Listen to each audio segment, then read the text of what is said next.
will have a starting soon icon up.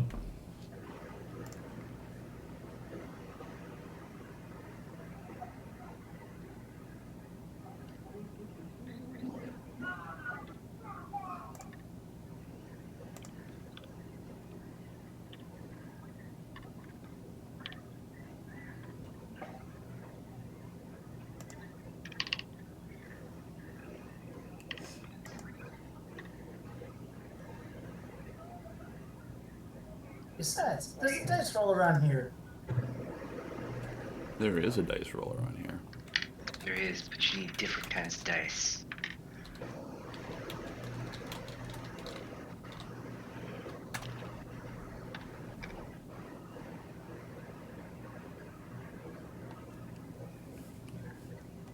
Tommy, Kolotha. Tommy boy. Tommy Tom.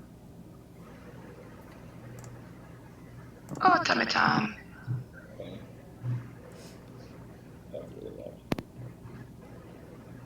You should turn your mic up a little bit, Tom. What's that? There we go. That's a little better. I'm just getting used to this whole thing, so. What's up? Not much. So we're on a character select screen here, by the way. So while we're waiting for Britt to get set up, everybody else has kind of already gone through this. Pick which one of these icons that I have up on screen that you would like to represent you. And there is a draw tool on the left-hand menu you can use to like put a circle around the guy you want. I'm hanging up the phone. Okay. Sorry, I had you in like echo stereo from. That's fine. Do you want to help Britt real quick? Make sure she's good to go. We've got some folks in the stream now, so they're going to be ready for us to get going here. Oh my goodness. Hi, everybody that's watching. We'll be starting here in just a moment. I'm pretty sure we do have at least some semblance of a delay going on with the stream. It usually ends up being about 30 seconds, although I do have you guys set up for as much interaction as we can possibly get. No, we can't do that while we're doing this. We're on the internet and people are watching us.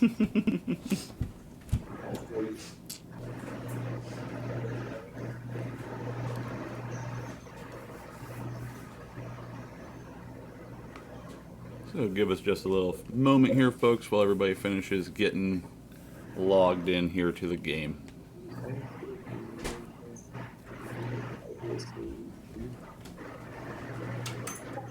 You drop hydras and then you run away.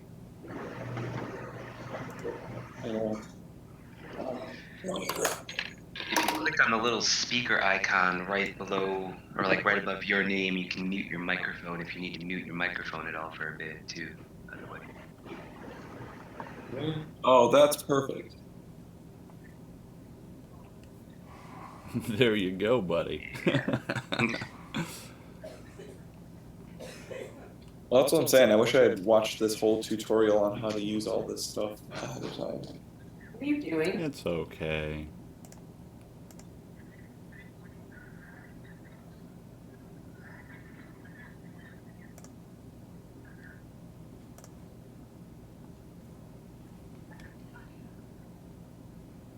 Again, thanks to everybody who's joined us here. We'll be starting up just momentarily. We're finishing off getting the last couple players logged in.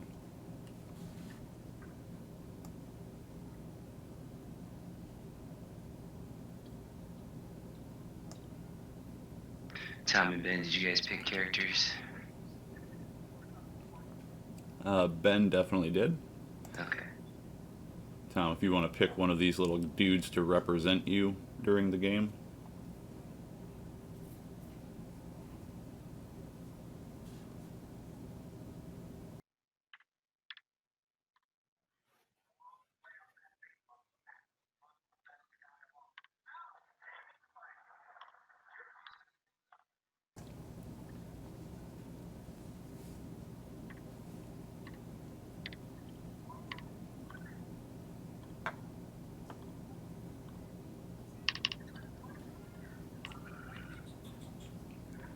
are things coming along for our last player there?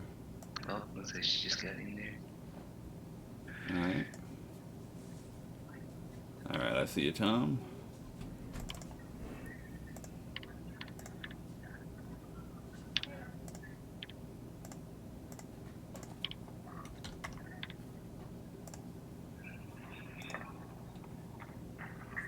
Oh, snap. No. It's because your laptop's right next to mine, honey. It's not me. No, it's in your microphone.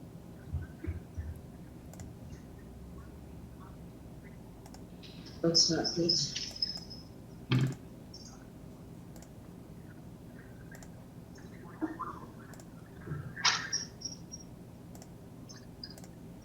Okay, so Britt, final person here. On the screen you're on right now, you see all the little peoples on the screen. You may Yeah. have to scroll up. Go ahead and figure out which one you want to represent you during the game. There are some tools on the left-hand side of Roll20. One of them is a draw tool, so that you can select that and do a little box around the person you want. Let's see.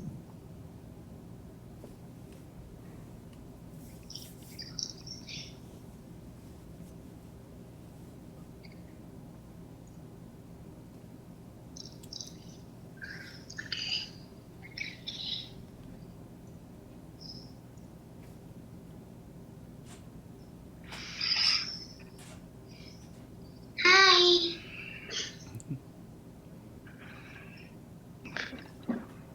So you know which one you want there, Britt?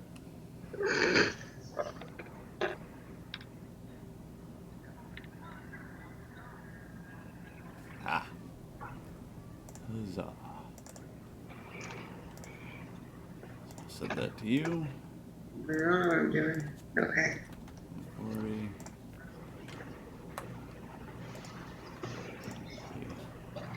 And I'll get you into the play area here. Don't worry about it, you won't see that happen, but it's happening. Saved. Alright, so got you guys all moved over and transitioned here. Your characters are now on the play area, so we should be generally good to go here. So I'm going to move you guys over to the play area, and we'll get the stream open for the public to see what we have going on.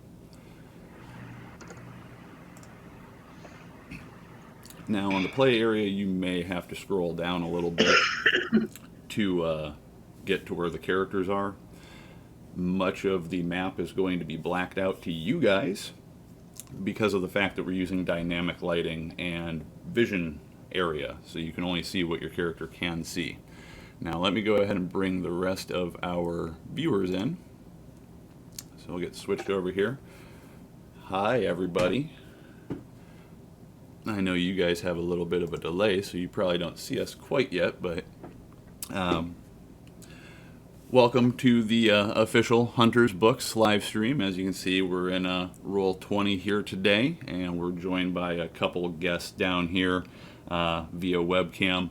I do apologize, everyone. We had some technical issues here today, and my webcam, unfortunately, is not working as expected. So you'll get to hear my lovely voice today, but unfortunately you won't get to see my lovely face, other than the stylized little picture that we have up there in the corner to represent me.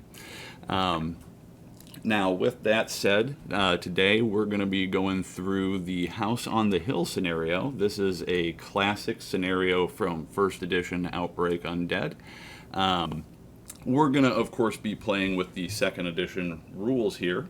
Now, everybody that is joining us via the stream, you're going to get to see the perspective of the Game Master here. So, my players, unlike you guys here, are not actually able to see the entire map. So we're taking advantage of Roll20's extra features such as dynamic lighting, as well as the line of sight for the actual players. So they can only actually see in their 140 degree cone of vision for a little bit of space out from them.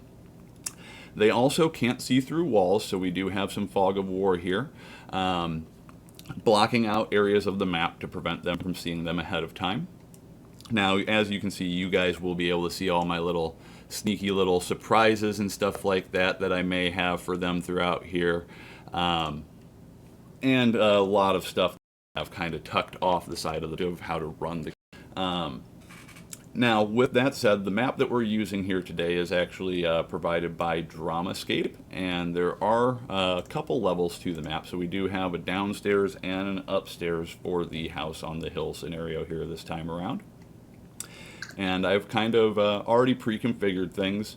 I will show you guys here real quick, just a quick look at the dynamic lighting layer that the players aren't able to see themselves. So as you can see here, I've kind of blocked off various areas of the map, and it is done in a kind of quick color-coded method so that I'm able to quickly transition, make changes on the fly, so doors are represented a certain way so I can quickly remove them from the map and get the group going here. Now, what we'd like to actually do is we're going to kind of walk you guys through the entirety of the process. So we want you to really get a feel for Outbreak here today, which means we'll cut into the playtime portion a little bit, and we'll walk you through how to take people through character creation, get themselves set up, and how to go from starting with basically at ground zero and get into an actual game of Outbreak Undead here. So let me go ahead and get myself back over to where our players are hanging out at, because I've got them tucked off on a different sheet than us. So each one of these is going to represent a different one of our players. As you can see here, we've got Tom, we have Randy, we have Sam, we have Ben here, and then finally we have Britt. So each one of these is going to represent them, and I have actually set it up so that the players themselves do have control over their own tokens, so they'll be able to move them around on the map as we go through here. Now, let's go ahead and we'll jump into the actual character creation portion of things. So for this side of stuff, it's actually fairly straightforward. What we're going to have each of the players do here, and guys, why don't you actually go ahead and take a moment to quick say hi to everyone watching. Hello. Hey guys. Hello. Hello. There you go. All right, and I'd like to thank all of you guys as well for going ahead and joining us here today and taking a little bit of time out of your day to come to the live stream. It is a good honor to have you along. So with character creation is what we're going to start with first here to make sure that everybody kind of gets a feel of how Outbreak works here. Now, I'll actually go ahead and run through some of the process myself while the players are, because again, you're not getting their vantage point at the moment. So what we want to do first, guys, and I will go ahead and toss you a link in the chat here. Make sure you scroll down the chat so that you're all the way down at the bottom, because sometimes it likes to kind of tack itself off. So that should be where you need to go there. Oh, I guess I should have put it in with an HTTP. I apologize about that. Let me get a better link for you guys here.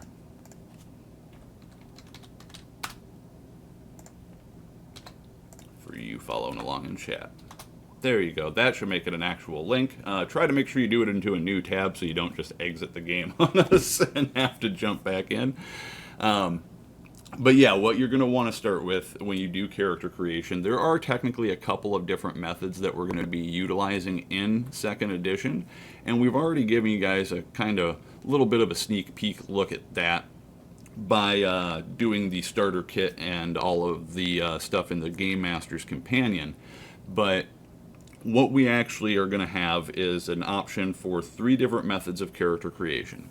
You'll be able to use a point-buy system, which will allow you to develop characters in kind of a more traditional RPG style sense, that you just kind of build up a fictional persona that way. You can use that to make yourself, but the preferred way to make yourself, which is one of the highlights of Outbreak, is to use the Spew AI test that we have online at our website that I linked our players off to.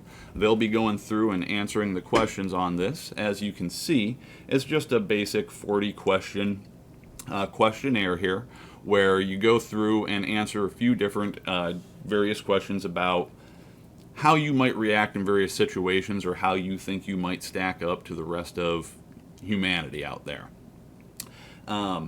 So we can actually go through and we'll take a look at a couple of these, but I also real quick want to explain what some of the what the final method of making a character will be, and that's one that we also already introduced in the starter kit, which is going to be utilizing the various character cards that we come out with through our various decks and over the course of time, that you'll be able to just quick take a pre-gen character card, hand it off to somebody that's going to already have all of their stats, a number of their skills, and just let you kind of instantaneously jump into the game.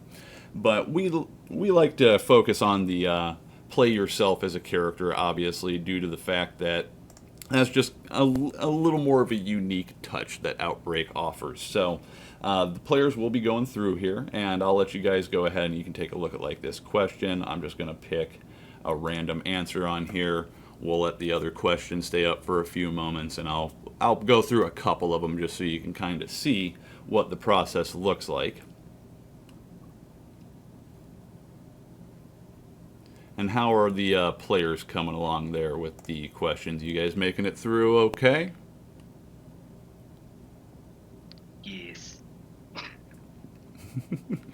I know for most of you this is your second, third, more times taking the spew test here.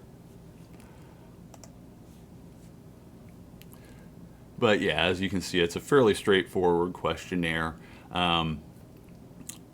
Very basic things to just get the baseline stats. So what you're going to get at the end of this, which I will just kind of quick push myself through to at this point. We don't need to stick on every question. We'd let you see a couple of them.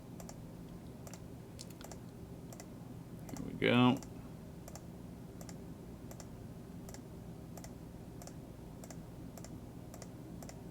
Give it a bunch of random answers to go with.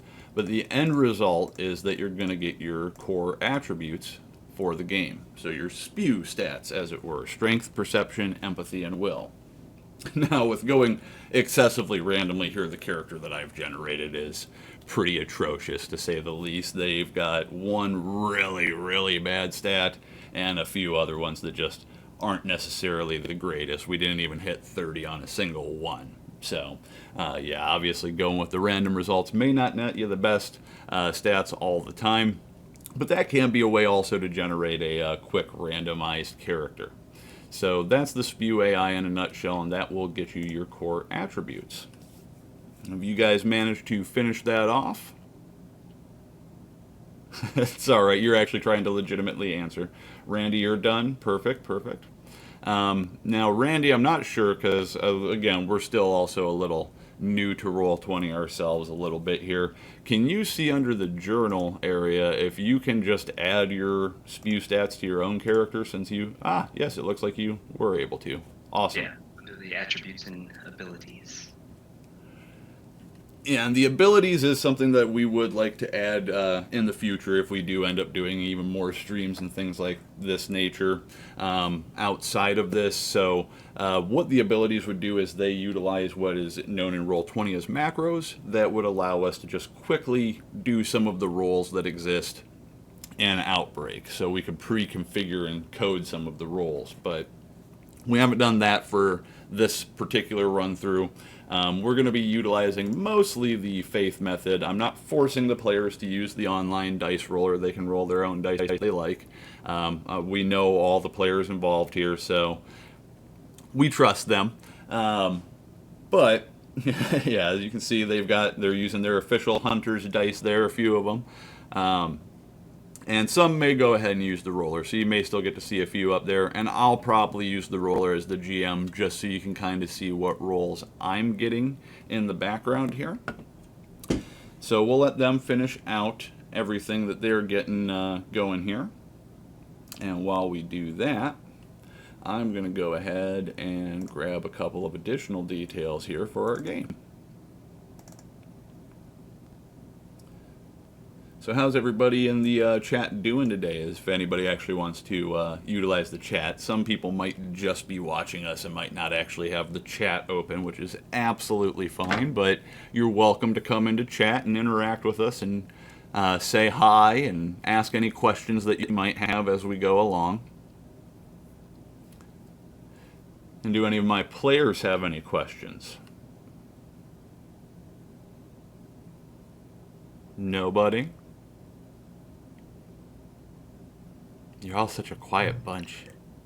I don't know. Do you feel nervous being on a live stream? Yeah, probably. Muted because Brayden keeps talking. And I'm actually kind of hearing side-by-side feedback, so we're sorting that out. I think we got figured out now that I think so. I think it's only if Alex talks that it'll create a loop because it'll play through both of our speakers at the same time. So I'm just watching out for that. All good. Good. I worked today. That was fantastic. And now I'm doing some role playing, so it's a good day. Hey, role-playing is a good thing to do, especially on International Tabletop Day. So thank you Absolutely. everybody for joining us for International Tabletop Day as well. It's very kind of you to spend a little bit of your gaming day with us. Especially on a Saturday night. Indeed. Yeah, I think Tom and I were supposed to raid tonight. Uh-oh. Rating may We might still do that after. Hey, that's also gaming, so that's not quite tabletop gaming, but I'll let it slide. It's still gaming.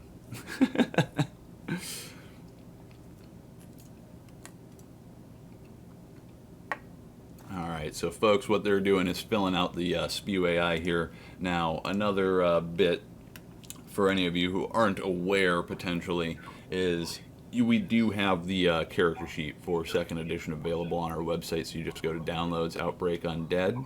And as you can see, we've got things broken up between 1st and 2nd edition here. And we do have a couple different versions of the character sheet currently available. So there's the half-page sheet that was included in the starter kit that you can actually get. And then we do also have a full-page version of the character sheet available at this point, which I'll pull up here just in case there are some folks in the stream that haven't seen that yet. So here is the full-page character sheet. And obviously, this would be what you would utilize to throw down all of your information. So as they get their core spew stats, which they're right in order here at the top, they would just go ahead and put their values in there. And most of your like your skills and everything, the initial points are going to be calculated based off of your attributes, and then your attribute bonuses, which are going to be the tens digit. And that will get you your starting skills. You can of course increase those because those numbers will be very low up front because they don't reflect any like background training or anything like that which you may have had in a particular skill. So for our players playing as themselves, that's where Gestalt level becomes a big factor, because players, unlike playing as themselves, unlike a character who has been created fictionally, they can utilize Gestalt anytime in the middle of the game without having to wait for periods of rest or things like that that would normally put a delay on your Gestalt level expenditures. They can use them right away to up a skill based off of their personal experience. So this is the full sheet here. Makes playing the game pretty slim and simplistic due to the fact that everything that you really need is right here just contained in one page. And if you use the reference cards that we have available along with that, you've got your gear laid out right around you. Everything's right within visual range. So it really makes playing a very streamlined process. And you can get that again right on our website at huntersbooks.com/downloads-undead. And we also do have a few links available for you in the description here to a few of the 2nd edition products that are currently available. So if you want to take a look at those, you can always grab those out of the description and check those out. Everybody finished with their spew here now that I've been rambling for a little bit? I'm almost done. Yep, ready to go. Perfect, perfect. Randy's done. It's almost done. Tom, how are you coming along? Thumbs up, thumbs down.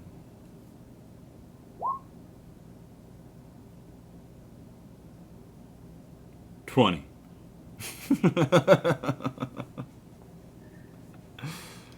All right. Well, that's fair. And hello again to anyone watching in the stream and anybody just joining us. We are going to be going through Outbreak Undead right now. Our players are just running through a little bit of character creation at this point. So they're all going to be playing themselves as characters. They're filling out the Spew AI at this point. Just real quick to get their base core line stats. And if you guys have any questions in the chat, please feel free to go ahead and just kick them up there. We know that there's probably about a 30-second delay in the video here so that you're hearing what we're talking about a little bit after we've actually said it. But again, just go ahead and kick your questions right into chat if you have any. We'd be more than happy to address anything that you have. And thank you for spending a little bit of International Tabletop Day with us here at Hunter's Books and our kind guests who have decided to spend a little bit of their day with us as well. So for those just joining us, because I saw a couple people just pinged in a little bit ago, we are using Roll20 for today's live stream. It just makes the most sense since we're doing something technical. We may as well go ahead and use the modern equivalent of tabletop gaming. And this is allowing our players to kind of pop in from various places around the U.S. here. Now you guys are getting the vantage point of my screen as the GM. So the reason for this is we want to be able to make sure that you get a good idea of how running one of these games ends up feeling there. We'll give you different perspectives as well. So tomorrow we have an additional live stream that we're going to do a little later in the evening. It'll be at 7 o'clock Pacific, and which would be 10 o'clock Eastern for those of you on the East Coast, where I will actually be participating as one of the players. And since I do the recording side of things for us here at Hunters, that means you'll be getting it from a player perspective as opposed to the GM perspective, so you can kind of see what that's like as well. And we're also utilizing during the game here line of sight as well as dynamic lighting throughout the map, so that the players don't have the ability to just see everything. They can only see what their characters would see at any given time. Now you, watching the stream at home, you're going to be able to see all the sneaky stuff that I have hidden around the map. So I just wanted to reiterate that for those just joining us here and give the players a little bit more time to finish off their Spew AI stats here. So most of our players are finished up at this point. I think we're just waiting on Tom to get through the last couple of questions on the Spew AI. I'll go through real quick here and show you. These are each of our players' tokens. So we had Tom here. That's going to be this one. And then right next to him we have Randy. Then we have Sam over here, followed by Ben.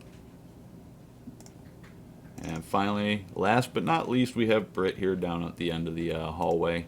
So how are you doing there, Tom?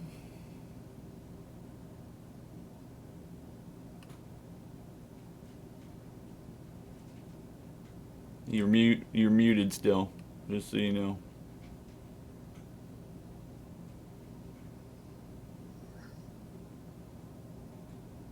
I have 10 more to go.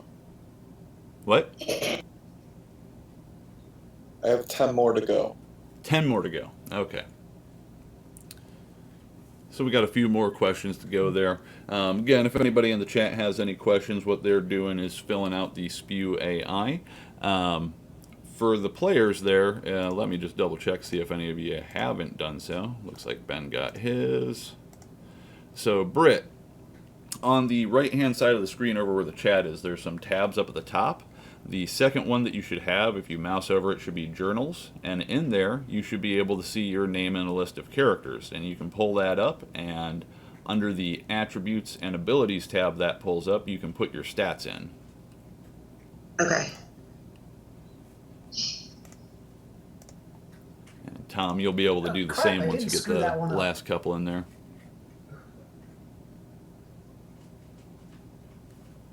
And I think you guys will each have access to each other's characters, so just try to be mindful of that. Unfortunately, it doesn't seem that Roll20 will allow me to put one person viewable to a sheet, so. I'm not able to see anybody else's. Oh, hey, maybe that is working then.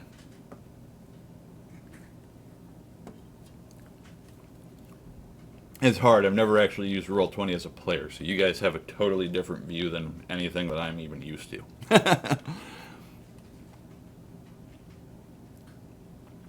And while we're waiting on Tom to just get finished up there, I'll show the people at home. As I mentioned, we are using like dynamic lighting and fog of war to kind of hide the map off from the players, and they're forced to use line of sight. So here's our dynamic lighting layer where I've added in things like this over at some of the windows that can denote sunlight, and the players don't actually see these icons, so they're kind of hidden from them, so it just actually gives them the light source that's bleeding in from that location.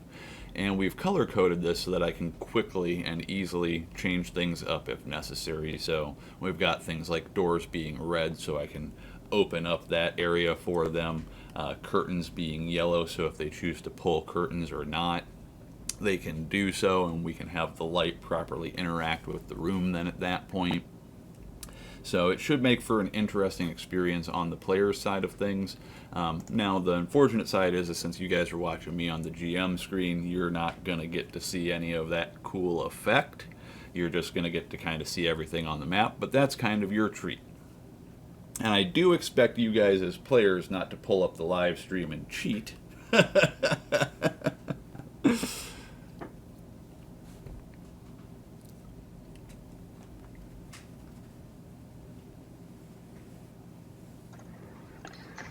All right, so what's going to be our strategy, guys? Kill all the zombies. Yeah, by all means, you can feel free to. I'll give you a little bit of a rundown as to what's going on here. So, for anyone not aware how House on the Hill works, this scenario dictates that we are actually at least a little ways into the zombie apocalypse at this point. Like, you guys as players all know what's going on, generally speaking, and that there are zombies out there, the undead have come back and they're trying to kill people, and you've been scraping by as a group together here trying to survive. Now, unfortunately, you just recently came into a situation that does not bode the best for you. You were out looting and you suddenly stumbled upon a large horde, and the horde quickly detected you. And as you were looking around, because you were on your trying to get back to your actual safe haven from looting a few miles away, as things have been getting sparse further and further out, you realize that in the direct area, the only thing in the vicinity to try to fend off or stave off the horde and try to weather this storm is there is a sole house sitting lonely atop of a small hill. So you guys are presently out in a rural area. You have one sole location that could possibly be defensible, and you have made a bolt for it and gotten inside. So what you can see now is basically what your characters can see. Now I want each of the players to be aware that if you click on your character, your little representation, what you'll notice is a few different things will end up popping up. The most important of which is there will be this little line coming off and then a little blue box kind of sitting up by itself. If you click on that box, which I am presently doing with Tom here, so Tom's going to see some shit happen on his screen, you can rotate your character. And as you rotate your character, your cone of view, your visible area, will change to reflect that. Now, you shouldn't be able to see through walls or anything like that if everything on Roll20 is working correctly, but that is how you will rotate your characters. You are also able to drag and drop your own character to move them around on the map, so I'm doing that with Tom, as everybody can see here. That's just simply clicking and dragging him to a new space. Now, while I have given you guys the ability to control your own characters and be able to do things like that, because I'd like for you to be able to, you know, look around your environment and things like that, please try to keep in mind that even though you can just go and do it generally, once we get into the initiative order, you shouldn't just go and move yourself around. Like, we need to wait and time things out, just like if we were playing tabletop and using minis and stuff around the table. So don't just go buck wild with it, even though you theoretically can. But yes, you guys have just managed to pour into the house. Now, I will let you guys rearrange yourselves if you want to a little bit in this scene, because I just slapped you all just directly in a row, all right in front of the door. So you can move yourself anywhere within the first 3 spaces of the hallway here. So you guys are in space 1. You can go up 2 more spaces if you potentially want. That's too far, Tom. There you go. So go ahead and select Is your it initial normal I see positions. only myself right now? If you're not facing in a direction to be able to see somebody else. You have to choose the select move mode to be able to choose yourself and then turn yourself. Put it away now. Let me make sure that I didn't mess up your character. No, you do have a cone of sight and everything. Yeah, that's everybody was behind me. Yep. So you're going to be right at the door there, Tom? Or just up a little further? I'll be right up here. I just need to turn around. So we'll let everybody get their initial positions here. Now, you guys, as players playing yourselves as characters, the amount of gestalt that I'm going to give you to start things off here, and you can each just make a note in Notepad if you want. Ben, you should take the X off your dude. You're not dead. Just pull up a Notepad if you want, if you don't have a character sheet right on hand, and just note that your gestalt points are equal to your current age in years. So that'll be how many gestalt levels you each have there. Now again, as I mentioned, the gestalt levels, what you're able to do with those is you can expend them to raise skills if they are not to a percentage that you would want them to. Now what I would recommend for each of my players, even if you don't have it printed out or anything like that, you may want to pull up a little tab that has the character sheet in it. So that way you can kind of see what's going on there.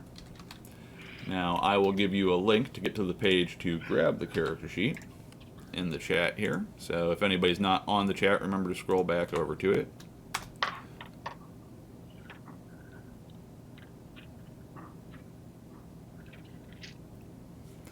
Now, on that page, you will find 2 different versions of the sheet. The one that I recommend to use for these purposes, because you're going to want to know how to calculate your skills when the time comes, is the half sheet. The half sheet actually shows the calculations for each skill, so it tells you what main attribute and what bonus to add together to get your stuff there.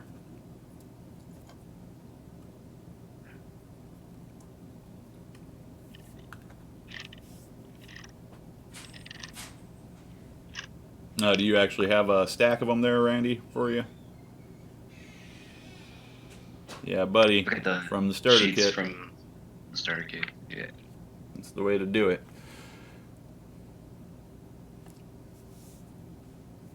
No, and Tom, you're trying to cheat again. There you go. First 3 spaces, buddy. First 3. He's on a different page right now, so I don't know how his character is still moving.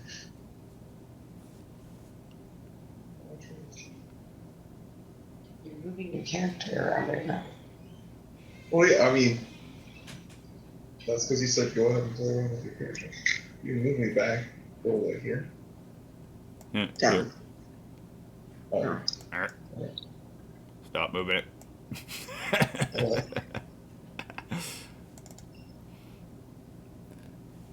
Hey, whichever one of you figured that out, by the way. I think it was Tom. What did you do to make the little circle appear on screen? I haven't figured that out yet.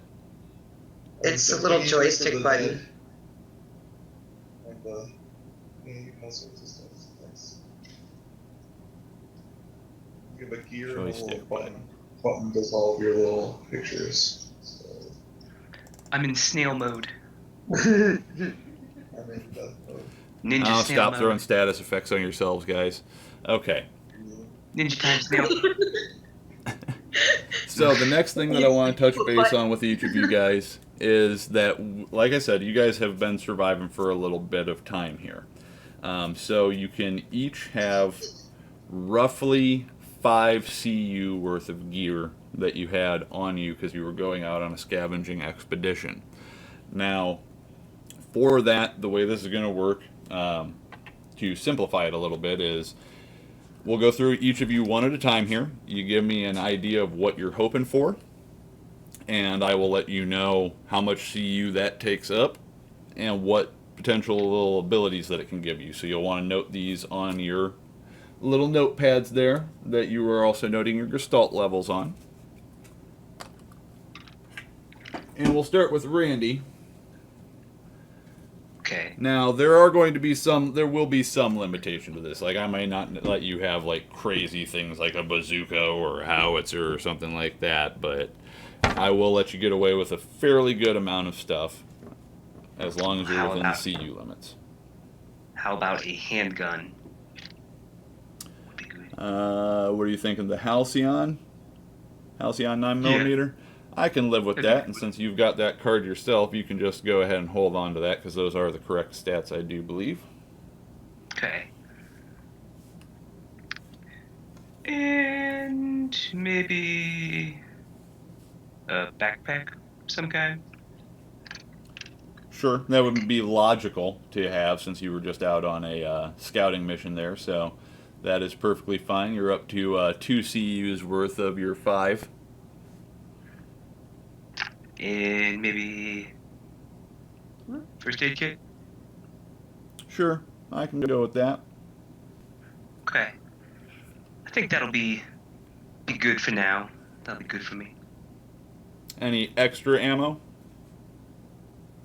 Yeah, that might be good to have too. Ammo's a good thing to have. One deal of extra ammo is the single CU, so that would be the last that you'd be able to utilize there, but that's fine. Okay. That way, if you do get depletion filled up on your gun, you can at least try to,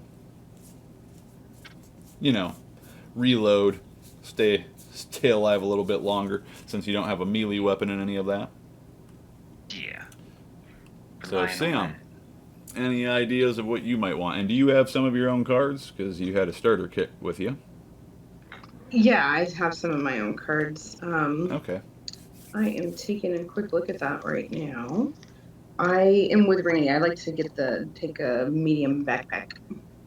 Okay, so we're going to go with the carry backpack. Stuff. Now, let me see here. We go with.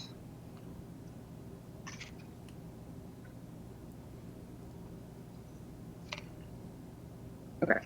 Sorry, I had to find some of my cards. You're fine.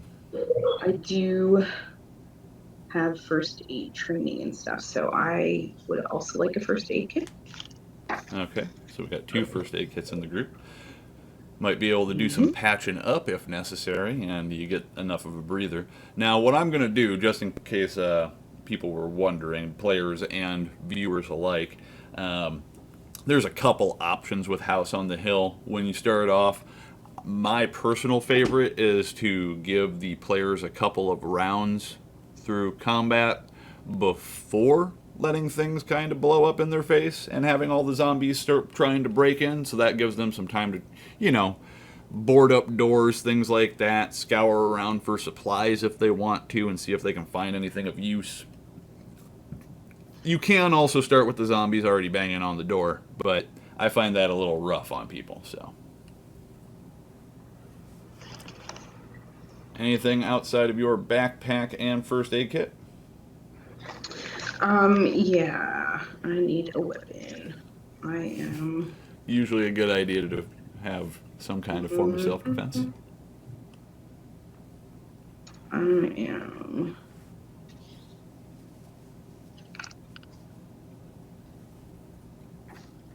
I'm thinking I'm gonna grab the combat knife, and how much would that put me at? The combat knife is 1. You grab the backpack and the first aid kit, so you are at 4. I don't think I would be able to carry much more than, huh? You could get a snub-nosed revolver. Those are only 2 PCU.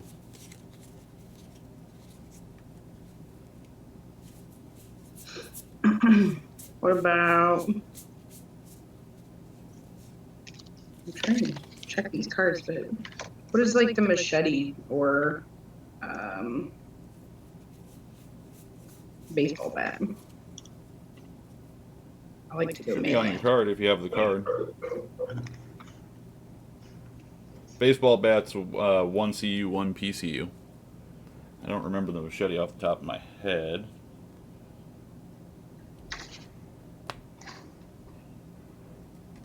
Let me see if I've got one here. Mm-hmm.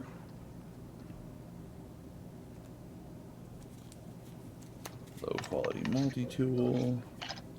Matchbooks. Yeah, I don't have a copy of I don't have my copy of the machete. So I would have to look it up if you don't have a card for it. Yeah, it looks like it's 1. And Okay. it's got, That like, would a make way the most on it. sense. All right, I'll 1 do and maybe the, 1 PCU. yeah, I'll do the machete and the combat knife, first aid kit, backpack. Good to go. Okay. Cool. Ready to kill some zombies. Now, Ben, I know you don't have cards, so you're going to have to be kind of shooting blind here a little bit, but I will help you out there with that. So what kind of things are you thinking you might want to have on you?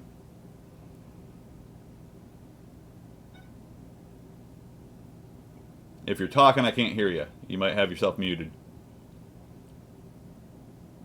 Muted. Backpack, combat knife, first aid kit, blanket. That'll be your and 5. Looks like good to go. All right. Britt stepped away, so we'll jump to Tom. What items are you thinking about having, buddy? A water bottle Okay. and probably a duffel bag and How large of a duffel bag? They come in a few different sizes, really, so how big you thinking? well, I was thinking like a big one, like a military duffel bag. I would assume. Okay, so almost a If rucksack. you're out looking for stuff, yeah. Alright, so that'll be a 2 CU on that. I can live with that, Sam.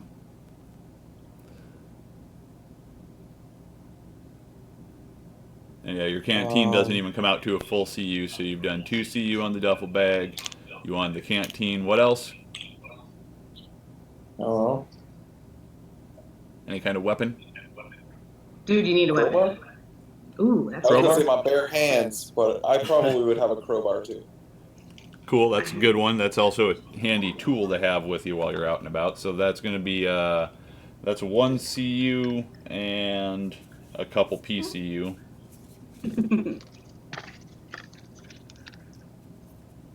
So you still got a little bit more you can tack on if you want.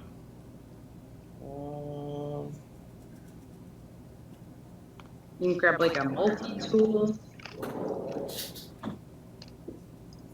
A multi-tool. Or rope. You'd be surprised how handy that can be.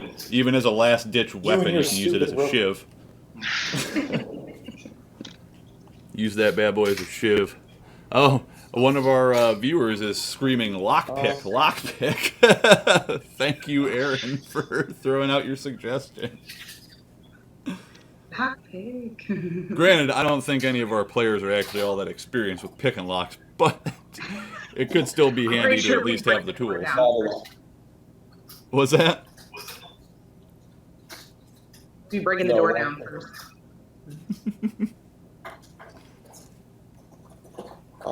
And again, everyone viewing, I do apologize that I don't have a cam today. Unfortunately, mine was not working, so you just have to deal with my avatar. Thankfully, all of our players have working cams today, so. Anything else, Tom? What about a Are you pretty baseball much bat, Tom? You want a- crowbar, I don't know. duffel bag, Baseball bat. Crowbar, duffel bag, canteen? canteen. I'd let you use that as a makeshift weapon if you really had to. I'm trying to think.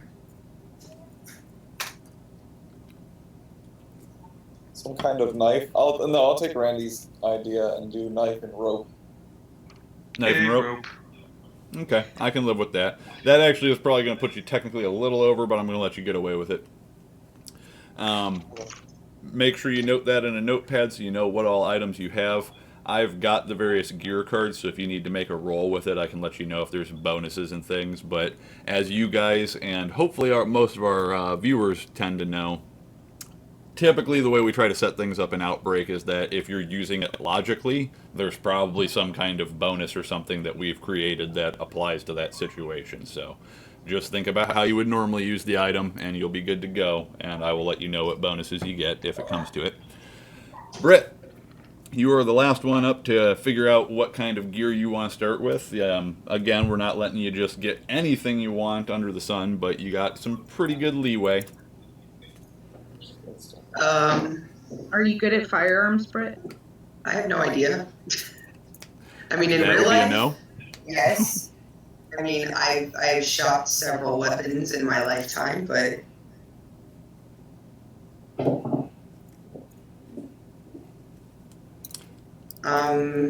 crap. I don't know. Since you and Tom are sitting so close to each other, when so Tom, mute your mic when we're dealing with Britt. You guys can just switch back and forth. Yep. Yeah. Okay. So what kind of gear you want, Britt? You can have a Backpack. multi-tool. Backpack? Backpack. They're really pushing the multi-tool. What's the The multi-tool, like, people don't get how good that actually is. I love having a multi-tool on my character. That thing it's a tool, and it can be a last-ditch weapon if you absolutely have to use it. All right, I'll take a multi-tool. There you go. I think I accidentally put my guy in a dark room by himself. Oh, now I'm back. There you go, Randy.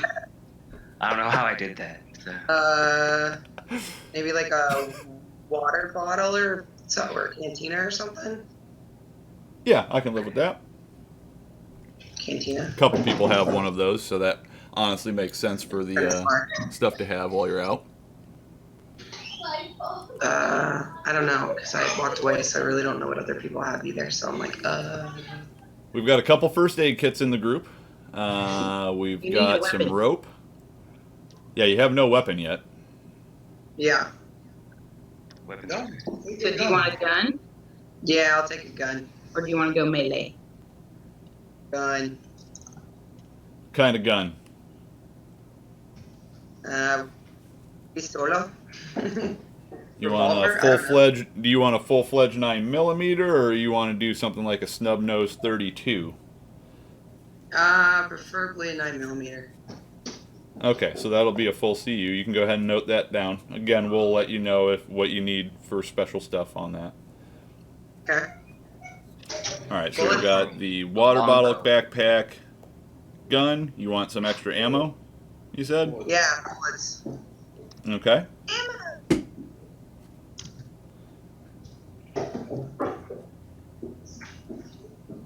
And are we doing food rations or anything at all? You can be. We probably won't get into that technically this session because it is kind of a one-off, but it is a logical thing for your character to potentially have on them. Yeah, I would like to have like 2 at least. Okay. So you've got some freeze-dried rations.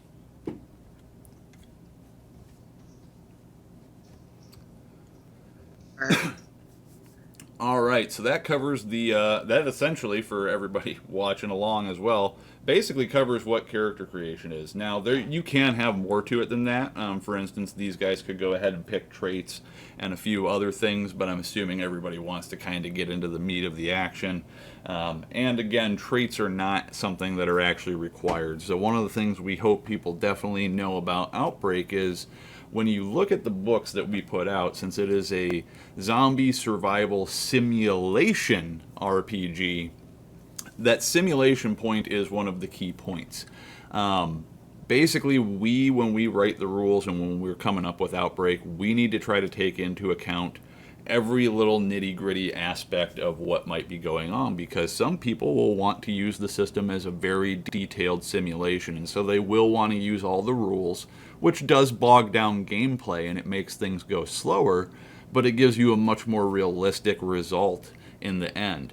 And some people do really appreciate that about our games, but we do want to make sure that everybody knows you can a lot of the rules you can throw out other than what you see us utilizing right here to get a good, quick game going utilizing Outbreak Undead. So it doesn't have to be as intimidating as I think a lot of people tend to find it. Now, with that said, we've basically got a troop here with stats. They've got gear. Those stats will generate them skills when they need to make skill checks. And finally, they have some gestalt, so they can throw that gestalt at their character's skills if they need to when we're going along. Now, basically at this point, since I'm giving them what would essentially equate to a couple of rounds, I'm not going to make them do speed checks and things like that initially. So they're going to get to do a little bit of investigating and using the intent check resolution system without being fully encumbered. And yes, Tom, I can see that chat message that you sent to me. I apologize that it took me so long, but I have to look at multiple chats and a whole bunch of stuff going on over here, so I may be a little slow on those, but yes, I do see it when you send me private messages. So, the way we're going to kind of run the beginning here is, again, it's going to be intent check resolution, much like you guys are used to doing when we do tabletop sessions just in person at my place. So to start off, this is where you guys all are. You obviously can see what you see. Don't move your pieces yet or anything like that, but let's go ahead and discuss what everybody wants to do as their initial thing here. So you've made it into this house. We've shut the door. I'm giving you the benefit of the doubt and assuming that the door has also been locked behind you because you know these zombies are coming. You alerted a horde and that you know they saw you running up the hill to the house, so they're definitely going to be coming to check things out. Is going to be whether or not you can weather this storm. They don't really know how to use doorknobs though anyways, but yeah. Not necessarily. In fairness, we could utilize zombies that could use doors. You can actually make any type of zombie you want with Outbreak Undead, which is what is awesome about the system. However, we're going to be using a fairly baseline infected here. So they're probably not smart enough to just open doors outright, but you guys know well enough that when they get up there, they will just kind of start banging into it. And the type of handles that you currently have on the door to this house, they are those ones that just kind of bend down. So you know there is the possibility that they could literally just accidentally open the door, or smash through it. You know that happens. You've seen them angrily bang on stuff until they make their way in. It's not unheard of. So, what do you guys initially want to do here? You can currently see, obviously, what your character sees. Don't necessarily move yourself about or anything like that. Just let me know what you're looking to do first. Just so everybody is aware, in case you couldn't, because some stuff might be a little hard to see on the map just due to the orientation. Randy is at a door right now. Obviously, the door that you guys came in should be the easiest one to see on the map. And depending upon how far down the hallway you guys can see, there are some doors on the right-hand side of the hall as well. And obviously, some of you might be able to see the staircase from where you are, too. But based on what you can see,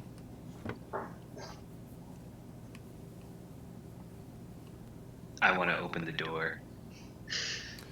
okay, so Randy's intending to open the door into the room off on the left-hand side of the hall there.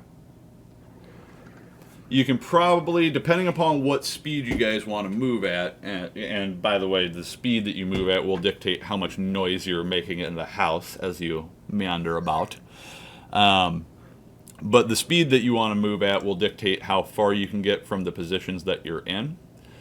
So the simple way to do that is you can move your height equal to your height if you were moving at a crawling speed, which will be completely silent. You don't even need to make, I won't even make you make a stealth check at this point because of moving that slowly. At normal speed, if you want to make sure that nothing in the house could hear you, if there is anything in the house, you could make a stealth check, but you'll be able to move 3 times your height, and then it goes out to 4 times your height and 5 times your height for kind of jogging, and then an all-out sprint. And to figure out how far you would have to move, if you go over to the little ruler tool on the side, you can click onto the square that your character is in and then draw out, as you can see, and it'll tell you the distance to whatever particular square you're thinking about trying to get to. So take your speed into consideration, and Randy's opening a door. Sam, what are you doing? I think we should split up and check the house out. So Randy's going to go there. I'm going to go further into this hallway area to try to locate another door so we can make sure that we're safe in here. So Gotta check it for zombies. Gonna head further down into the hallway. What kind of pace are you gonna move at, Sam? Just normal speed. Okay, so you can go up to about 3 times your height. And I will let you move through spaces occupied by other players, not enemies. It's assumed that you guys would shift around for one another and stuff like that to allow each other to move through. Oh, to there. Well, from yourself. Oh, you have to do it from there. Okay. To here. Alright, so you're trying to get up to there. Now everybody knows where Sam's planning on going. Randy's opening a door. Ben, what are you doing? From yourself, Ben. I think I'll move You're doing it from the space above you. forward down the hallway. Heading down this way so you'd be able to make it to there. Alright, so Ben is heading down the hallway to probably about there. I'm assuming you're going normal speed? Yes. Okay. So Ben will head to there. Sam's going to head roughly to the same point. Randy's going in. Britt. I was thinking up this way. Okay, so you're going to kind of hug the wall there and make your way down the hallway? Yeah. All right, I am cool with that. So, Randy, first and foremost, let me... Oops, I'm still on the wrong thing. So, let me get the... What about Tom? There you go. Doors open, Randy. You gonna let Tom do something too? Hold on. Okay. All I'm right. gonna sit still and guard the door that we just went through. I figured Tom was moving down the hall since that's what he was gauging out, but... If that's not what you're doing, what are you doing, Tom? Yes, Tom, what are you doing? No, it's fine. I'll follow the group. Am I Wanna able go to down the open hall, or are door? you sticking with Randy? I'll stick with Randy. Okay, because I was going to say most of the group is going down the hall. All right, so Do this. I got your back. for the players, you guys can go ahead and move yourselves forward since I've gone ahead and opened Randy's door so he can now kind of peek into the room a little bit. As you can see, there's some light bleeding into the room from the hallway now as well. And you got a vague idea of what's going on in there. Everybody else move yourselves down the hall. You can go about 3 spaces.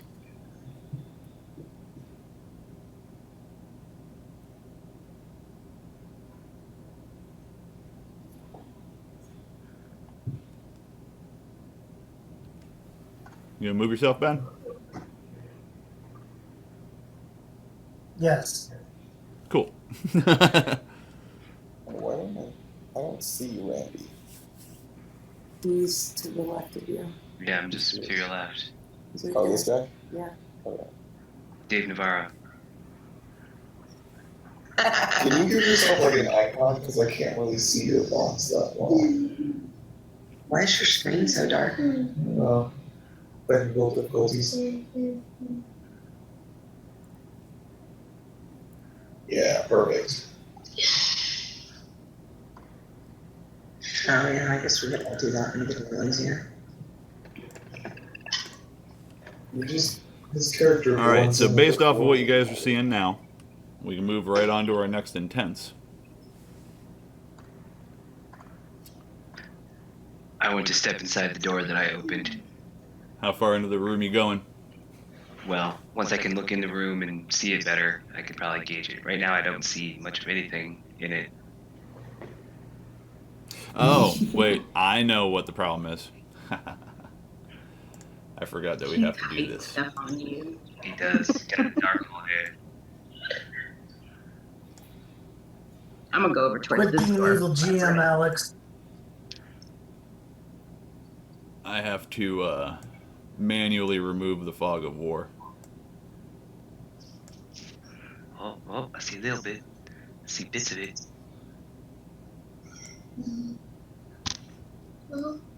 Yes, dear. There we go. In that room, I should have all the fog out of it, so as you move through it, you should be able to see it appropriately now, Randy. I apologize Okay. about that. Well, I can see a line, so I'm going to move from here to about here. Okay, I can live with that. Yeah. You can do that at normal speed without a problem. And you're going a shorter, since you're not going the full amount of distance, if there was like a skill check you wanted to make during it, I would let you do it without penalty. Okay. Sam, was your plan from what you can now see? I'm gonna go over here by this door, and hopefully we can open that and look in there a little bit. Yeah, you can do that in one turn. Yeah, I don't see it or anything. It's just black.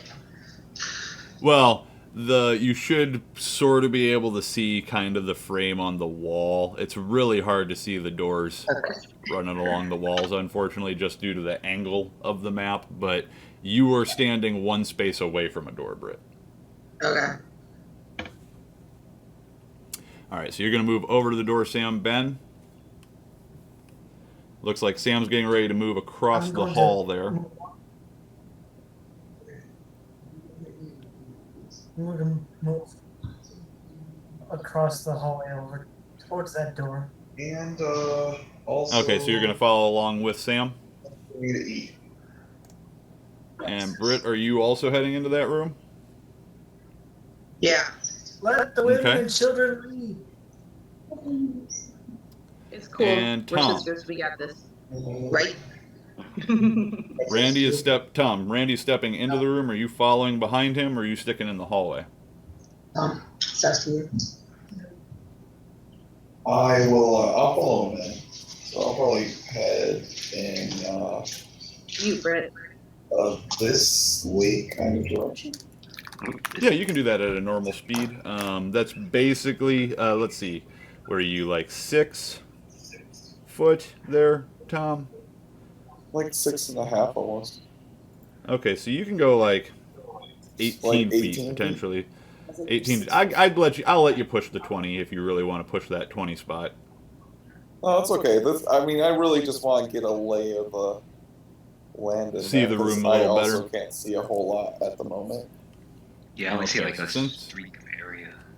Yeah. Now, the other 3 of you in the hallway, It's Ben, dark in Sam, and Britt, the 3 of you are kind of all converging on that door, so I'm going to let you guys work it out amongst yourselves. Who's opening the door? Who's going in first? What order is this occurring in? There won't be speed checks for this because the zombies aren't alerted to your presence quite yet. You've got a little bit of time to move around. Right. Well, I can get right in front of the door. Technically, Britt, you could go I can in open if it. you wanted to. Otherwise, we can occupy the same square and we can open the door together. We can hold hands. I'm so scared. That's a little much. I just kidding. I'll open the door. I'm gonna get my machete ready. Okay, so you're getting your machete ready. And I got my gun out too. Britt's got her gun out. Ben.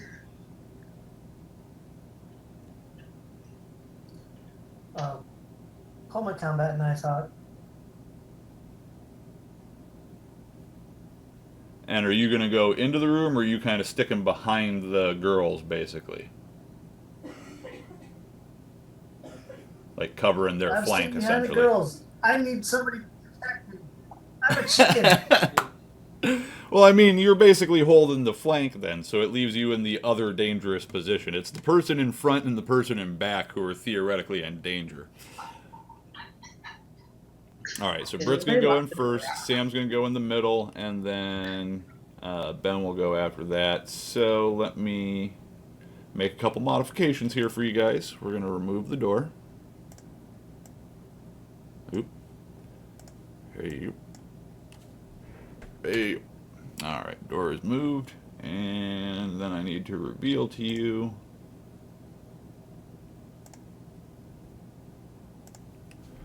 that room.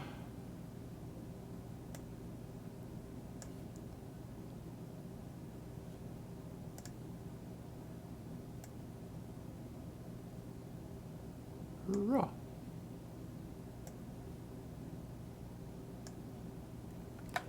Alright, that should have it revealed as you guys move in. Alright, so everybody, you can go ahead and make your movements. Everything you guys were wanting to do is kosher by me. And you can set up your orientations for what you're doing. Everybody stepping into a room, I will give you the benefit of the doubt. You can do a full 180 spin in your spot to get an idea of what's around you, assuming that you would have taken a quick look around as you were coming in. Can you reveal more of the room I'm in now? Because I still can't see like hardly any of it. I can't even see where I'm going either. Yeah, I was gonna ask you, Alex. Is there any light switches in this house? Because there's no light in here. Yeah, I don't Light even know where I'm going. switches, no, but there are windows on the edges of the map with Did anybody bring curtains a pulled over them. flashlight? Oh no, nobody asked for a flashlight.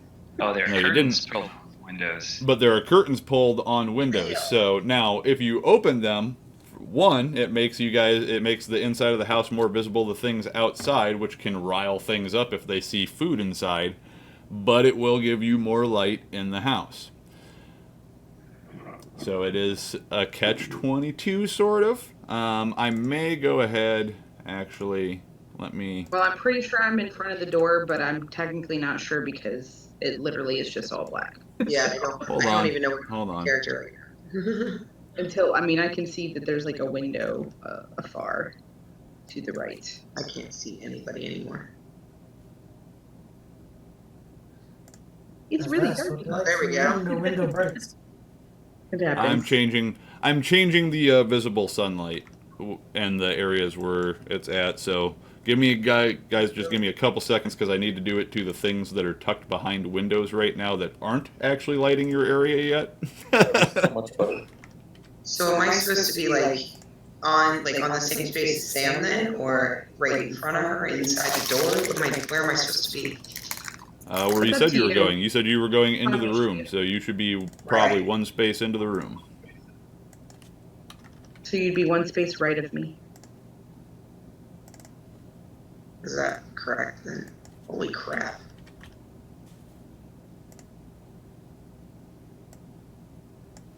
Still working on all the lights. Give me a second. There's a lot of spots with sunlight.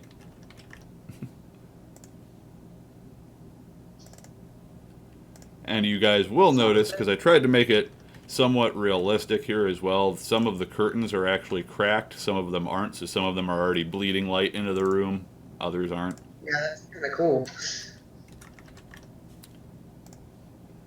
That's the turn. Almost done. There's a lot of lights. I will, if anyone goes upstairs at any point, remind me to do it to the light spots upstairs as well. Someone should remind me that they are too dim. Because without the player perspective, I wasn't sure how bright to make these.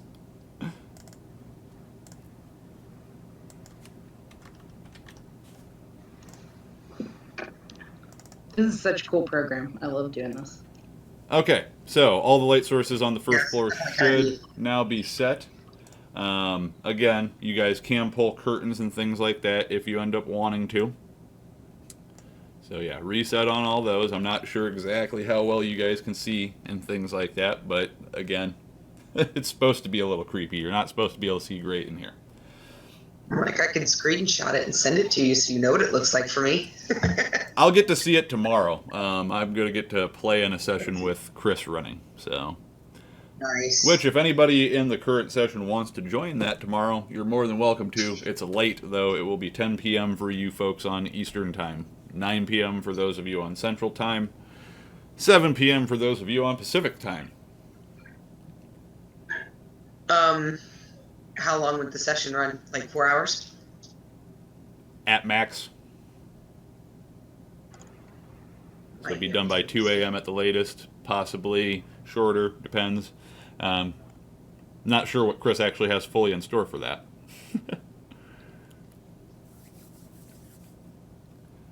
All right. Now that we have the lighting sorted out and you guys are moved around a little bit, and you can now see in the rooms that you've gone into, what are people wanting to do now at this point? Randy did step away for a second, so We can't get see our room, or at least I can't see our room very well. I only have a You little shouldn't be able to slight see it window. very well. There should only be slight beams of light coming in from like the door, basically. Even though I'm standing in there? Yeah. Okay. Yeah, the room's You have a pitch flash? black, basically, other than because We you're all not forgot letting in any flashlights. light yet. Now, as I mentioned, as you can see on the wall there, Tom, should probably be able to see those Nobody brought a curtains. lighter either. Did they? Do you see the curtains, Tom, Oh yeah. on the bottom wall? Did anybody think to get a lighter? No, no one grabbed any light source. That was what was great to me. Oh, Because I actually, if you had, there are settings that I can set up so that your character emits light themselves, basically. Like, so I can replicate a flashlight.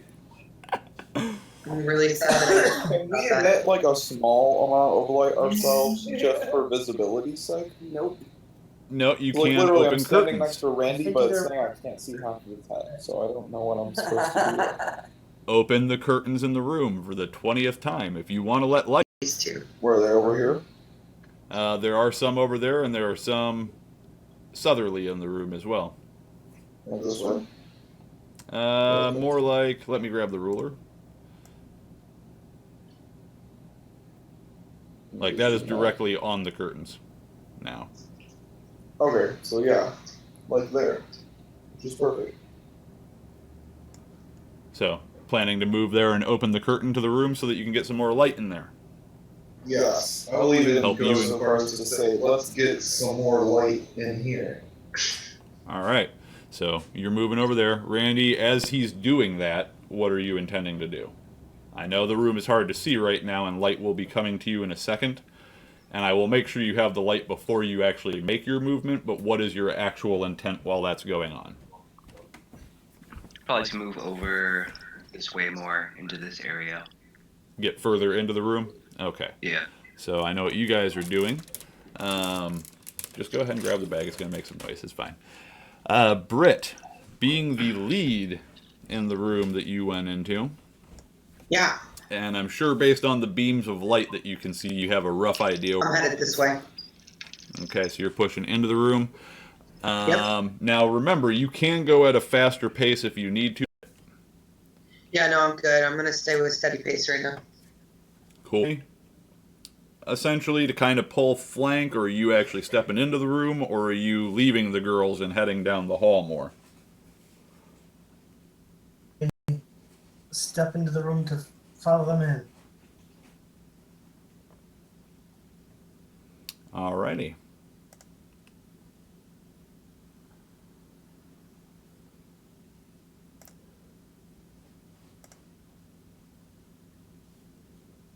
Give me 1 second. The stream seems like it might be struggling.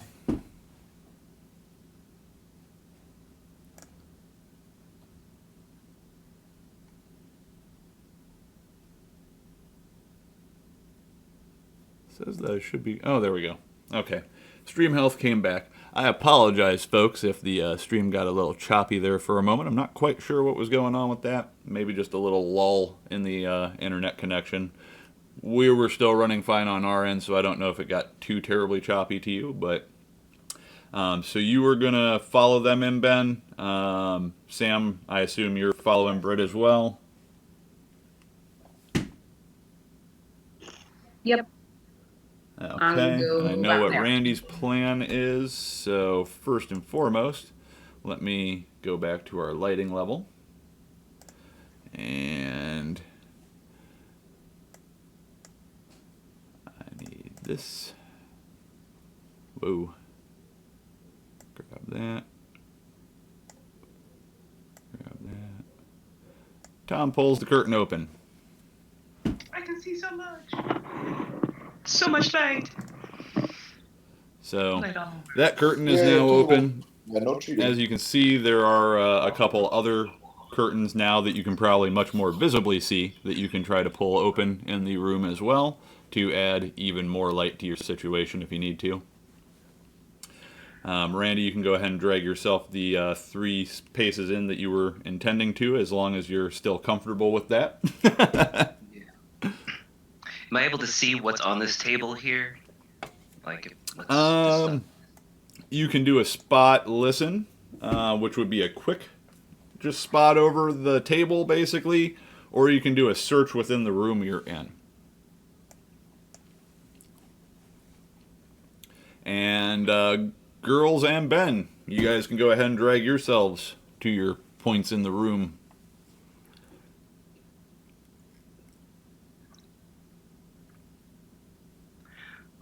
I guess I would do a search. Am I able to do that this turn, or do I need to wait till next turn? I'll let you go ahead and make the check without any difficulty. Okay.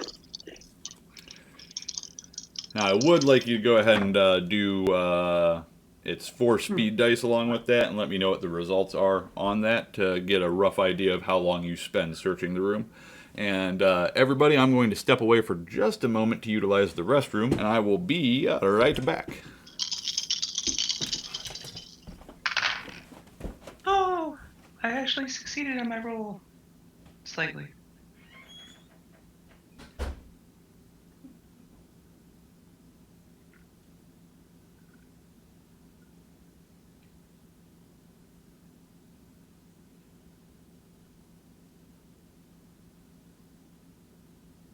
What's our strategy, Brett?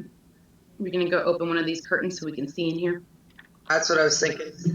I figured I'd ask you if you were cool with that. Do you want to open the curtain? I think one of us at least should do a listen check, and we can see if we can hear anything in the room, because if there's any zombies in here, we probably will be able to hear them. Right. Or both of us could do the listen check.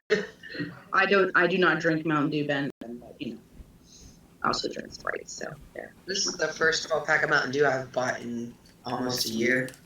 No, that's what I was gonna say. I haven't had it in a really long time either. We drink from the same fridge, so. I have Rockstar Killer Citrus. I'll endorse them if they send me free products.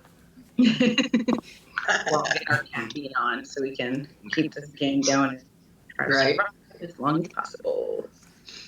Well, I may start drinking the hard stuff though, before too long. I need to. Oh, I think I might have a glass of wine. Yeah. One of you guys should mute because you're echoey. That's too bad for you. Turn order. I see a turn order on the screen, Alex. Ooh, there's Britt. There's me. I haven't either. You guys are going to be fighting some crazy things. Oh, boy. Cool. Oh, it went away. Yep. So I'm just prepping for when we actually need to start caring about that. Sure. Fear not. All right, so Alex, Britt, and I are going to listen, but we'd also like to move closer to the windows so we can open some curtains up. Okay. So- Okay. How far can we move and do a listen check? Spot listen is kind of a reactionary, so you can do that without any impediment, essentially. So your normal distance. Search is more involved.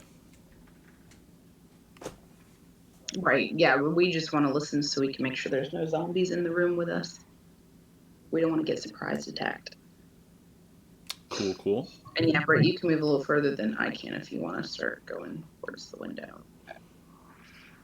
There might be more than one window in here. It looks like there might be.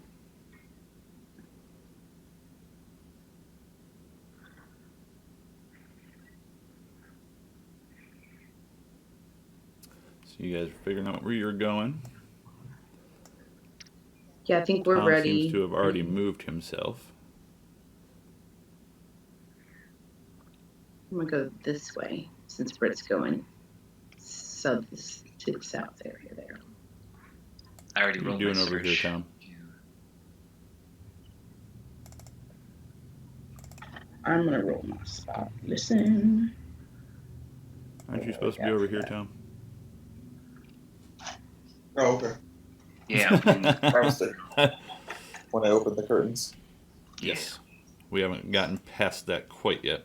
So, as well, just so you're aware, you don't you see the horde advancing upon the house. You know you probably have only just a few more moments to figure out what you want to do to at least hopefully block off some of the entrances into the house that are on this front door side, because this is the way that the horde is mainly moving up to. They may end up circling around the house, so other entry points might be of concern as time goes on, but your first issue of order is these entry points on the front of the house. Question. Which at this point, you know there's the front door, the window you're at, you know there's a window next to you. Is this like an object right here? What? Yes. No, you're not watching anymore. Okay. Well, my first thing is I can't really see said object, so I'm assuming it's a chair. Yes. You Okay. can rotate your So can I dude. use- You're allowed to change your cone of view. You'll have to go back Is that to. what my problem is? I need to get rid of find that. keyboard shortcuts for this site. you gotta spin in circles like a ballerina. Yeah. Spin. So I'll probably grab the chair maybe and try and get it to the door. Barricade it. So you wanted to take it to the front door? Yes, unless I see zombies coming at the windows that I just opened. Well, I mean, you're pretty sure they will. But I don't know if the chair is the best bet actually for trying to block that window. So that is probably a better idea to take it to the door. Yes. Randy, Yeah. you did your search. What was your speed on that? The speed is 12. Okay. And what was your degree of success/failure? Got 1 degree of success. I rolled a 26 on a 31 target. Okay. So you find a couple of things actually. On that table there is a combat knife actually jammed into the table. There is a flashlight sitting on the table. Okay. And anything else for potentially in this room? There's an emergency radio on the table. Okay. And a pack of smokes. Alright. Can I grab the knife and the flashlight? You would be able to gather any of these that you wanted theoretically, yeah. Okay. Knife and the flashlight I'll go for. Alright, so let me make a modification to you.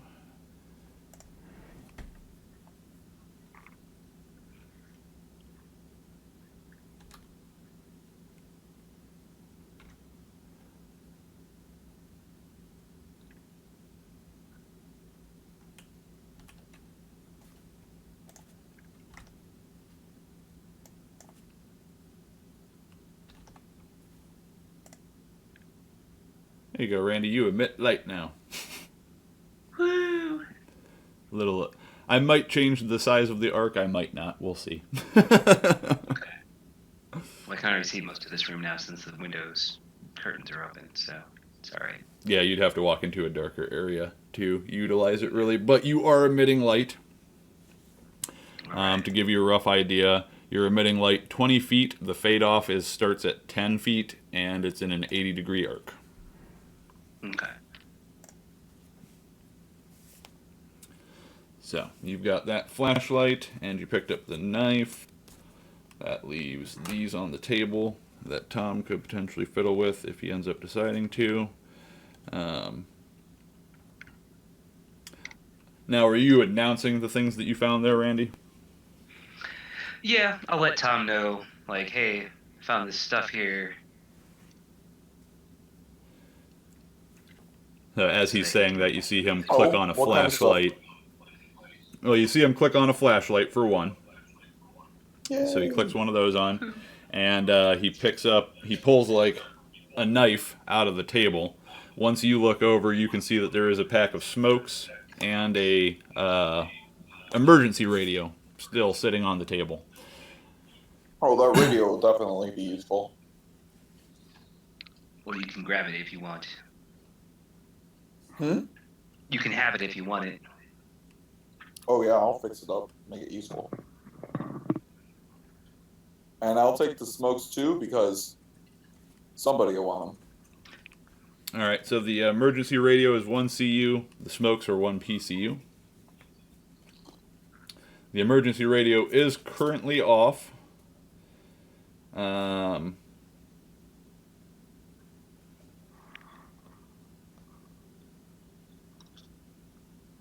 Yeah. You don't know how much battery it has left until you utilize it, but I'll probably test it to see if it works real quick.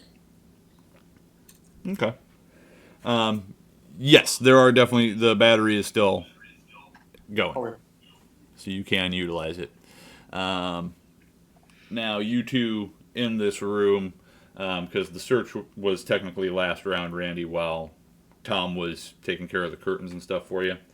So moving into this new round, what are you guys going to be doing? Now, Randy, your movement would be impeded some if you want to start doing movement again, because part of this round you will be searching for, so you can only move your height at normal speed. Okay. Well, I think my next intent would be to try to take the table and put it up against one of these windows. That is definitely doable. That would be a lift pull on your part. It is a fairly solid table, so I'm not giving you any bonuses, but I'm not giving you any penalty either, because it is round, so you can kind of tip it up on end and roll it if necessary, but it is a little awkward.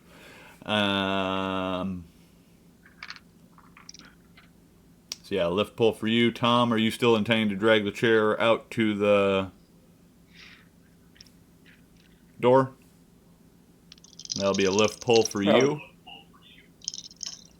Where is this? Lift pull is... Should be a basic skill for you. And then while they're taking care of that, let me jump over to my other room here with Ben and the girls. There's P and there's PS. We've been making plans. We're doing stuff. No, I'm saying. No. Let's pull. Ben, were you gonna PS. roll a listen check as well, Years of PS. I can't read that.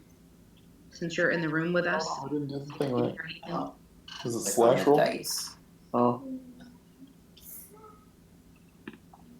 Right, and enough. We asked So, you. Britt and I are prepared to go towards the windows. We're gonna open some curtains.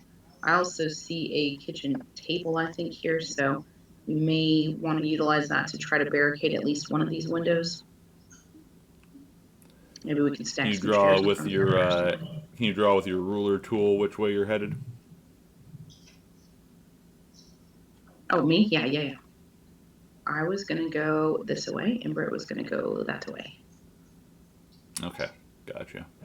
And start working your way around to the. Kind of around that table over towards the windows. Gotcha. And Ben. Yeah. Seems like they're kind of both veering slightly around a table that appears to be ahead in the room. You can kind of see the table through the light over in this area. I don't know if you guys can see my own highlight. I do. Yeah, like around here is the table. So they're heading off this way. Sam in this direction, Britt in this direction.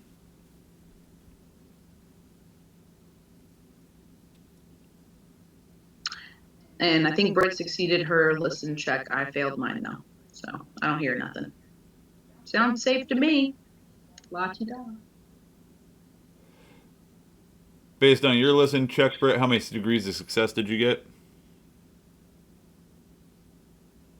You're muted. Sorry, hang on. That's what I'm trying to figure out because I don't have the character sheet actually filled out.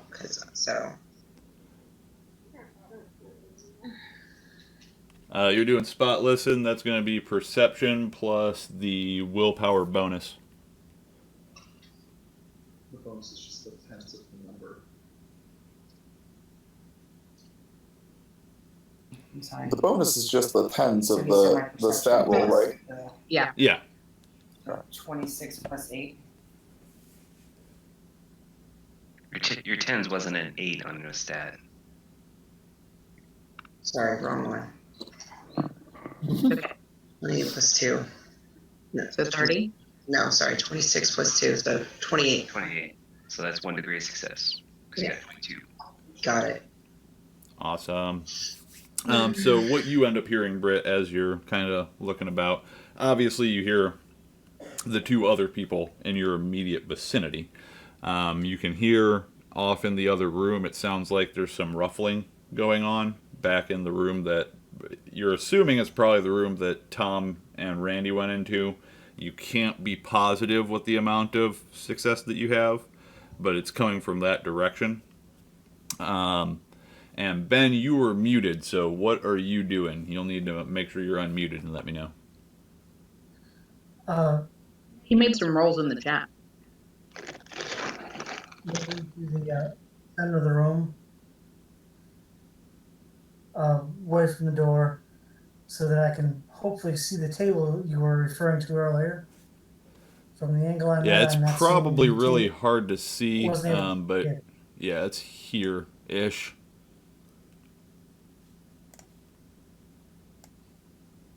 If you can see that line that I just drew over here. Moving towards the table. All right. So, everybody go ahead and make your moves in that room. I need to know the results of degrees of success and failure for Randy and Tom.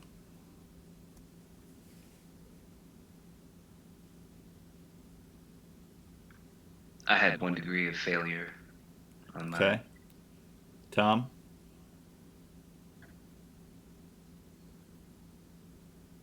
Tom? Tommy Tom. Sorry, what? Degrees of Am I success doing? and failure. Oh. What'd you get on your roll? Do I use the exploding one or the not exploding one? It's the percentile check, so there's no exploding. Oh, I did this wrong.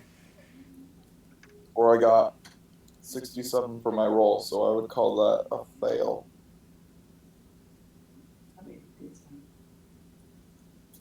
Oh. How many degrees? So here's the way you'd want to roll is you would do roll 1d100. Yeah. That's percentile. Oh, yeah, that makes way more sense.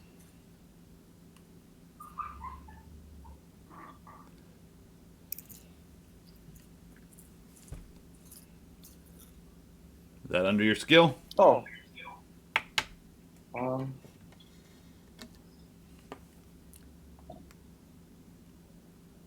Is that Yeah, it's a percentage. perception? It's No, going to be, my, you're doing lift pulse, so it's strength going to be plus perception, strength plus correct. will bonus, I believe. Oh, strength plus will bonus. So that would be 32. So no, just on over. 1 degree of failure. Okay, so both had 1 degree of failure. Basically, what that's going to do is you aren't getting as far as you were hoping. You're struggling with the thing, each of you by yourself. So Randy, it's just kind of rolling weird on you, and the weight of the table was more than you were expecting. So you're kind of having an issue getting it positioned off. And Tom, you're just pulling this chair across the floor as best you can. So Tom, you'll make it to about here. I would even go so far as to say, hey, give me a hand with this. And Randy, you'll No, end you up give me a hand. about No, I think that can help you out. here-ish with the table. So Are you you guys are able to both move the yelling at each items other to too, give or- me a hand. Give me a hand! Give me a fucking hand, mother... All right, so those guys are yelling at each other now. Fucking Basically. zombies out the door. Britt, you can go ahead and move yourself to where you were having your character go to.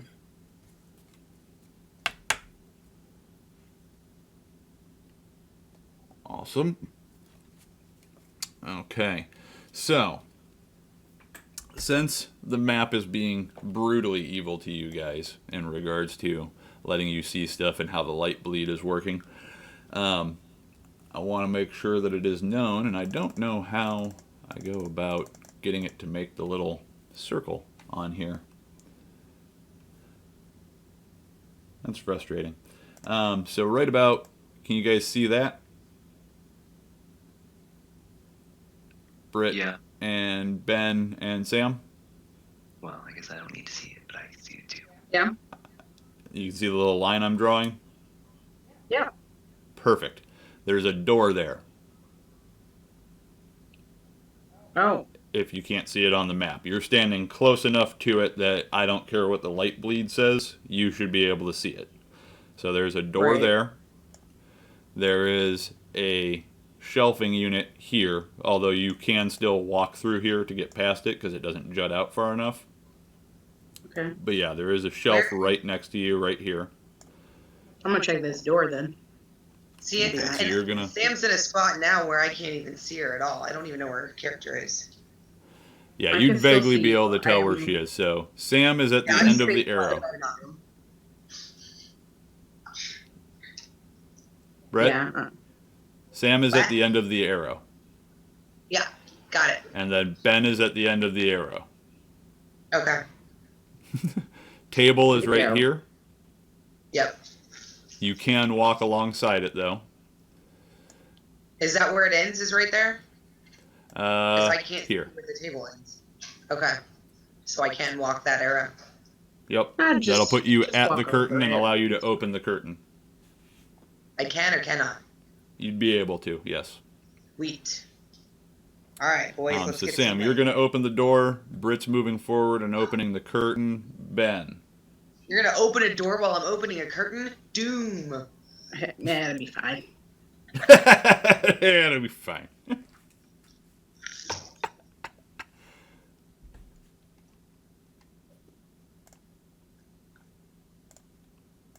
Ben, I believe you're muted again.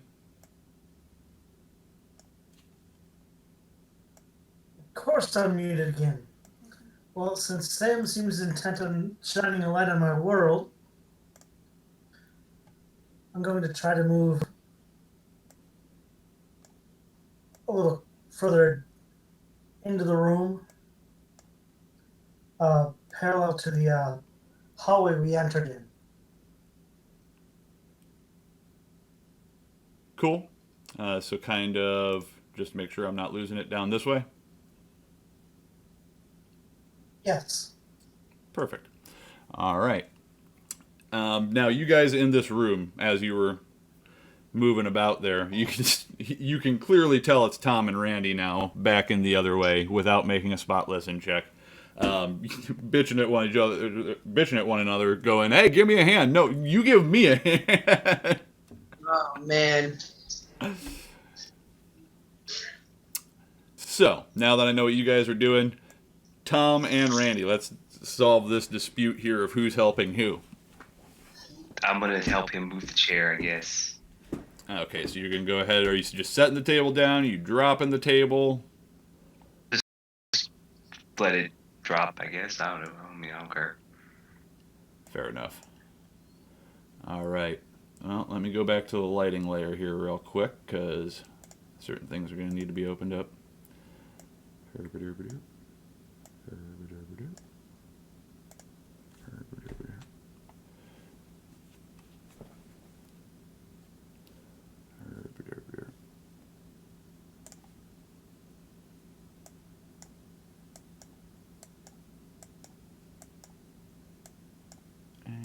Further. Get that out of here. We go. And okay.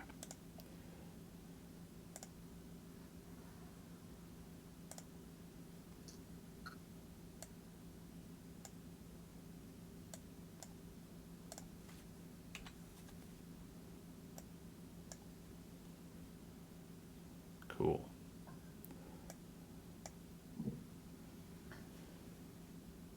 All right, and guys, go ahead and move yourselves to the positions that you're going to.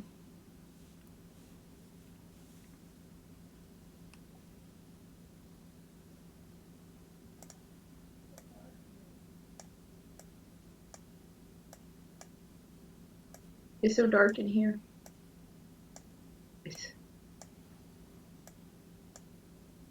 Maybe I shouldn't have gone in this room. Dum dum.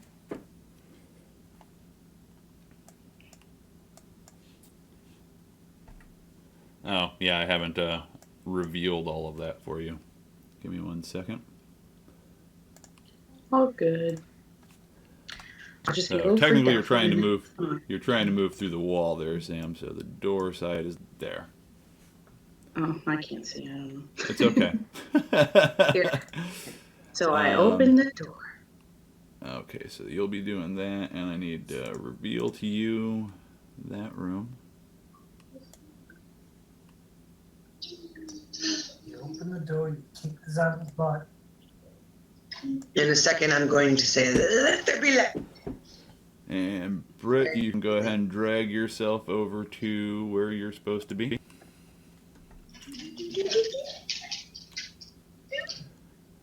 One space back. Oh God, I can't see. Hold on. Everything just went black. Is that right, Alex? Yeah, it Blam. is. Woo! I can see. You pull open the curtain there. And that lets me dump these. Right there's fine. Alright. So, let me get back to the object layer. So, Randy and Tom, who said they were helping who? Counter with a sink? You're helping Tom, right, Randy? Yeah, I'm helping Tom move the chair. Gotcha. Okay, so you kind of set the table down there. I'm not going to make you do a lift pull for that. However, for the turn, you guys are both doing a lift pull, and you can compile your success together. Hopefully you both get some successes here. Teamwork. Well, Yeah. Or actually, you know what? Let's make this simpler. I'll give you guys an option of how we can do this. So you can either compile successes together, because these are both viable options for this particular method. Or, since there are two of you, Tom being the primary, Tom could make the check, but just get a free degree of success for the assistance of Randy. sure, let's do that one, where we have a free degree of success. Yeah, that sounds, Sounds way good. better. All right, so It Tom, sounds go way ahead and better make than your both check. of us failing. Yeah, so. Well, the difference being if you guys both made the check, there is a chance Randy could also get more than 1 degree of success as well. Yeah, but having banked one is better. I feel you. So, Tom.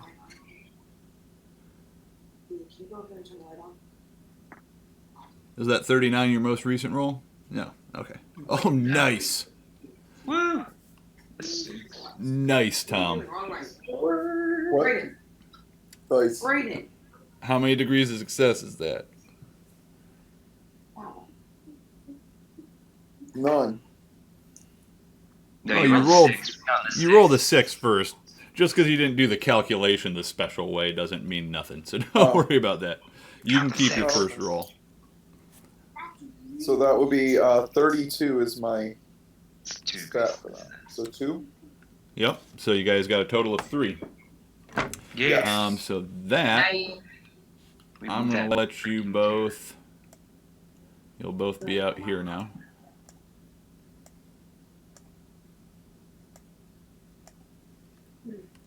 I think I have you facing the way. Can you see the door? Are you looking towards the door or are you looking the opposite way? I can't tell right now. I wasn't looking towards the door, but I turned myself. Ah, okay. Yeah, there we go. And what you can see at the door, you can see at the door. I think it should be letting you see through it now. I just see a door. You don't see the zombies on the other side? Nope. Nope. Oh, pity. oh no. Well, we're putting a chair there anyway, so we're good, right? I mean... Right. Yeah, I mean, you are putting something into place to add some... It'll make it harder for them to breach in. I'm surprised you can't see them. I don't know why. There's nothing that should be preventing you from seeing them at this point that I can tell, so... Is it because the door's closed, though? I technically removed the wall that was obstructing from the lighting overlay, so it should be allowing light through, and you guys should be able to see through. No. Oh, wait, I know what it is. It's that whole reveal areas stuff. I imagine you guys heard them though. That zombies are not quiet. Now I see a couple. I see There a you little go. bit. That looks a little scary. Brayden's like, let me see. Perfect. That was what we I wanted. see just a couple, though. Like, I see a little small area. Yeah. Yeah, you're not supposed to see a ton yet, but you know there are 3 zombies at least at the door. Oh no. Or the 2 that you can see. However many you see. I don't care. I see. There's more at the door, but you see what you see. Alright, so you guys are jimmying the... Yeah, you're jimmying the chair into place here this round.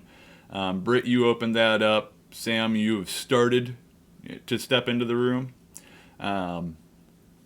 with whatever lighting you currently have for it now. And Ben, obviously this room is much more lit, and you are able to start... you were heading this way, right? I didn't fuck that up. Yes. Perfect. Okay, Oh, so you are that's now fine. further into the room. So much for that PG thing. Yeah, like I said, it'll happen every now and then. I apologize. I try not to swear during the stream, but I swear, so. We can I'm gonna go this way towards this window over here.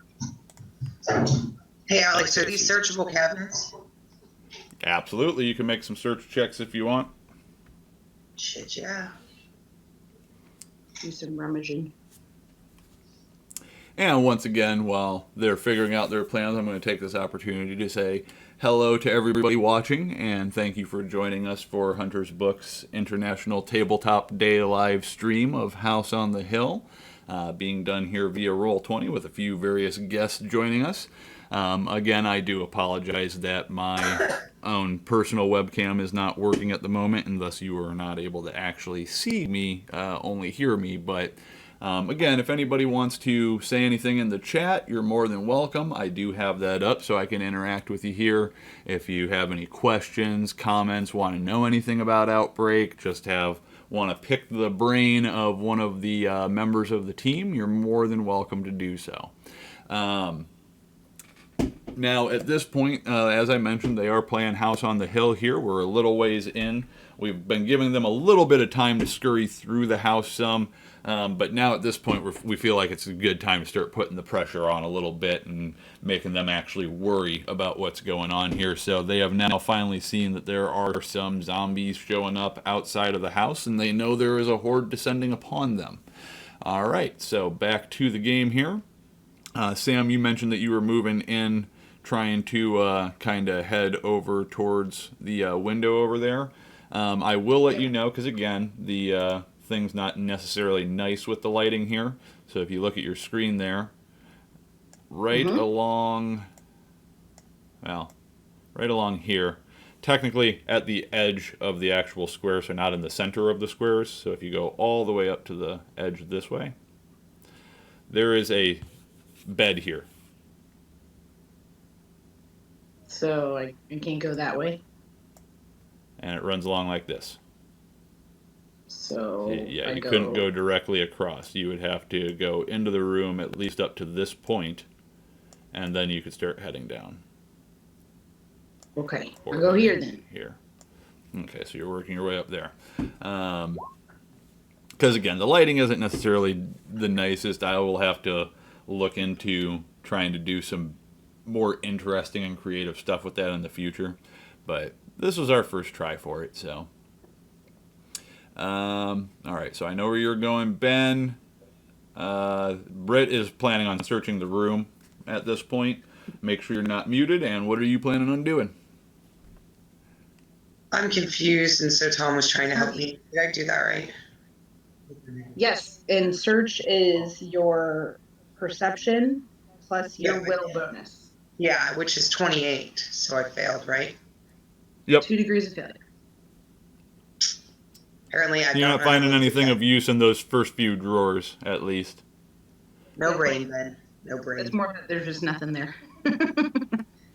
Man, Sorry. if I only had a brain, useful. So, Alex, do you want me to move my character over here in front of them at all, or Yeah, you can go ahead and put yourself right in front of the cabinets right there. here? Yeah, that works. All right. All right. Well, yeah, I didn't find anything. And Not Ben, really what were you sure. doing while she was digging around and Sam was starting to head into the other room? Move towards the set of cabinets on the would be the front wall and give those a These? search. This set or Yes. this set over here? There's actually like a table deal over here. The ones to yes, those. Perfect.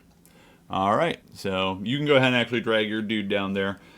You'll be doing a search as well, Ben, so if you want to roll 1d100, to do that, if you want in the chat, you do a / the word roll, then space 1d100, and it'll give you a check.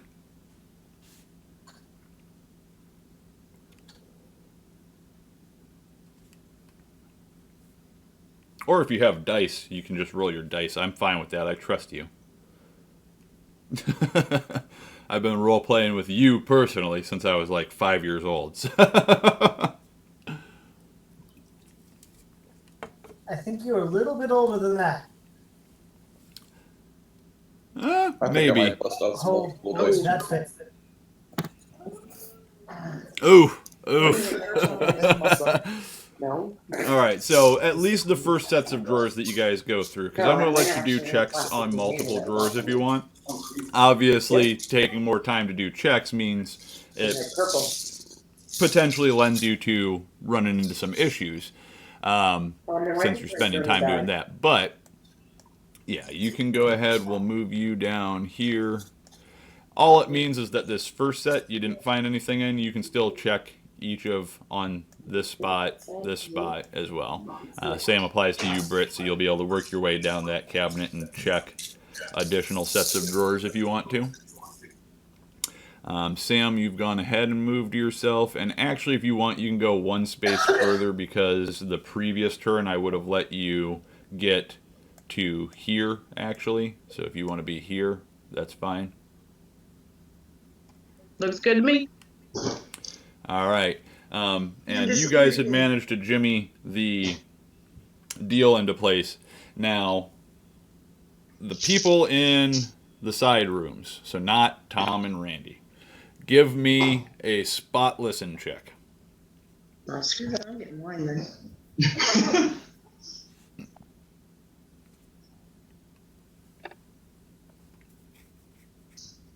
Was Tom supposed to be doing something because he ran to get a drink real quick? No, Tom and Randy are the only two not supposed to be doing things. Sorry, what am I supposed to be doing? A spot listen check. Which you're failing at. Well, we already know. I don't even have to roll. Real life stop, listen, fail. Oh, it's good stuff.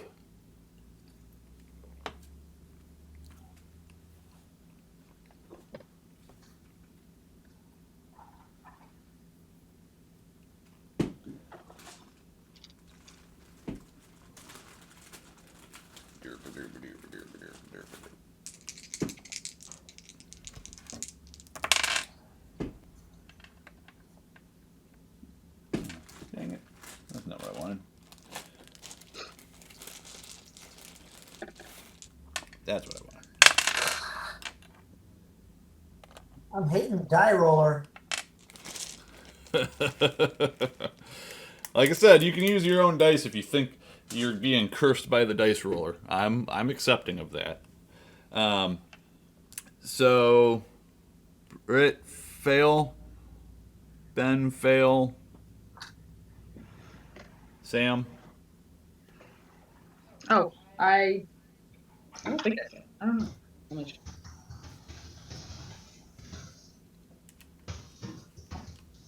I got 1 degree of success. So what you hear is what both Randy and Tom hear. However, they're also seeing it. You can hear some banging, like a.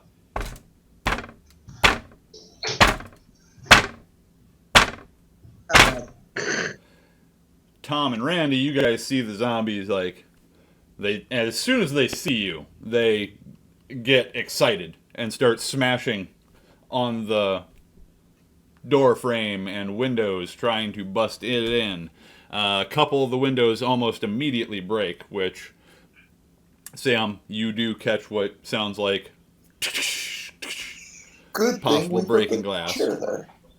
We're safe because of the chair. The chair will save us. Chair saves the day. So You should for probably what, grab the table and put it to on let top of the everybody chair. else know, and to let the players know, what's essentially happening now is the zombies have made it up to the place.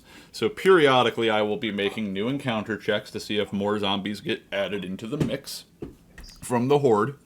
And the ones that are here will be attempting to make breach checks to see if they get into the house.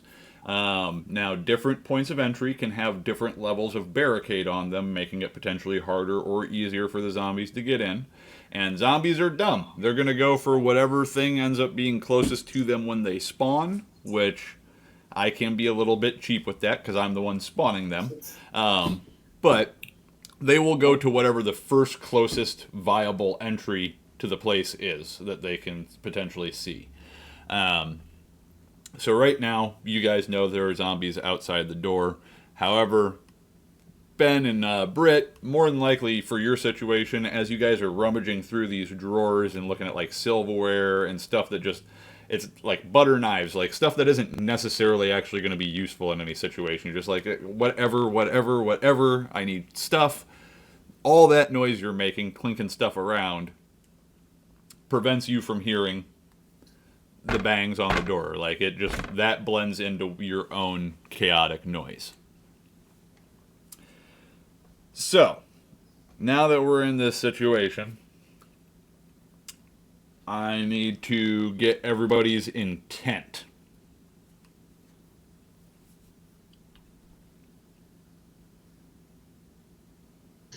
Hey guys, give us just a second. Guy's friend's mom is here to pick her up. Okay. Well, while they're taking care of that, the other folks, what are your intents at this point? And you can, I do allow for, even though it is a little meta-gamey, even when I do simulation-style games, I do allow for a little bit of player deliberation during the intent phase.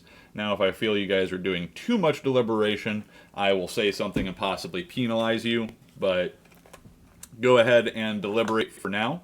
I'm going to give you a little more leeway at this time, too, since Britt's got to take care of a few things, so we got a little bit of a pause. So why don't you guys talk amongst yourselves and figure out what the plan is for what will essentially be the first round of the actual encounter. Well, how much can I move if I'm running? Like, how much distance could I move if I ran? So it's always, like, you use your height as a base calculation, essentially. So for all-out sprint, I believe it is height times 5. Okay. So I'm gonna run this way towards the stairs. I'm gonna run 30 Okay, feet so that are you way. going to get... How can you make it all the way to the stairs with your... No, I can get. Well, this is 30 feet right here from my character, my arrow. It'll get me too close to the bottom of the stairs, but a little bit away from the Okay. stairs still. So you're going to sprint over to the stairs. Yeah. And the rest of you guys go ahead and deliberate amongst yourselves. I'm going to also step away for just one moment. So, since there's a bed thing in here, I think I'm going to use that to block this window in here. Because I agree with Tom, we need to kind of fortify as best we can. So one of someone who's a little more familiar with Roll20 is giving me some suggestions in the chat here. So let me see.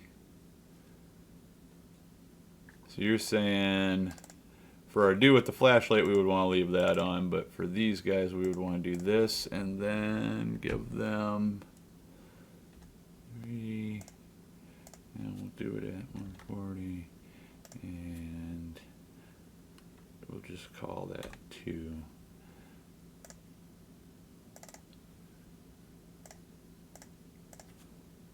Three, 2. All right, That's so I'm sweet. trying to give you Thanks. guys the ability to see what would essentially be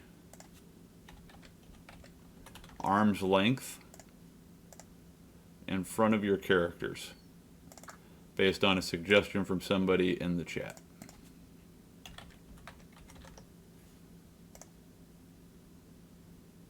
In the stream chat? Oh, yeah, Yes. that's nice. Can you post that in our game chat so that we might join said stream? Oh, yeah. It's just, well, yeah, I guess I should probably just give you the link. Well, if It's easier that he way. watches the stream, he'll see your You'll stuff. need to mute the stream. So make sure you mute the tab. Otherwise, we're going to get feedback looping through your Oh speakers. yeah, of course. But the stream is there. And please also go ahead and pop the chat out. It should give you an option to pop the chat out, and do not look at the stream, because the stream is showing my side of the screen, which is showing a lot more detail. Like all the stuff hidden.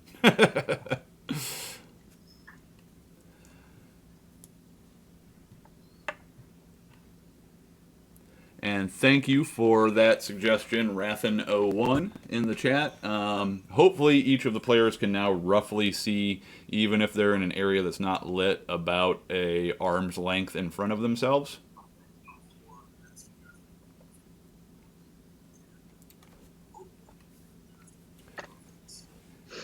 And if I did it correctly, other players shouldn't be able to see that light that your character is emitting to allow yourself to see. However, you guys should be able to see Randy's light when he's looking around, because he does have a flashlight, so his actually does emit legitimate light. But yeah, thank you very much, Rathin01. That was very cool of you to let us know that. As you can tell, we're still very new to Roll20, but we figured it was the best platform for what we were trying to do with the live stream here today, and the fact that we had participants across the U.S. So not all of our players are actually in a situation where we could all be sitting at the same table, so we couldn't do like they do over on Geek and Sundry and just kind of film the group like that.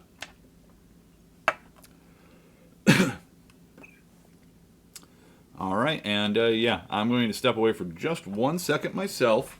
Again, while I step away and the players are deliberating amongst themselves and coming up with their plan, feel free, anybody, if you have any questions, comments, or anything like that that you want to kick in chat. If you want to know anything about Outbreak, do keep in mind, along with Chris, I am one of the individuals currently working on developing the second edition of Outbreak Undead, so I have a lot of inside knowledge that I can try to impart with you guys. So yeah, feel free to kick anything up in the chat that you like, and I will address that as soon as I get back.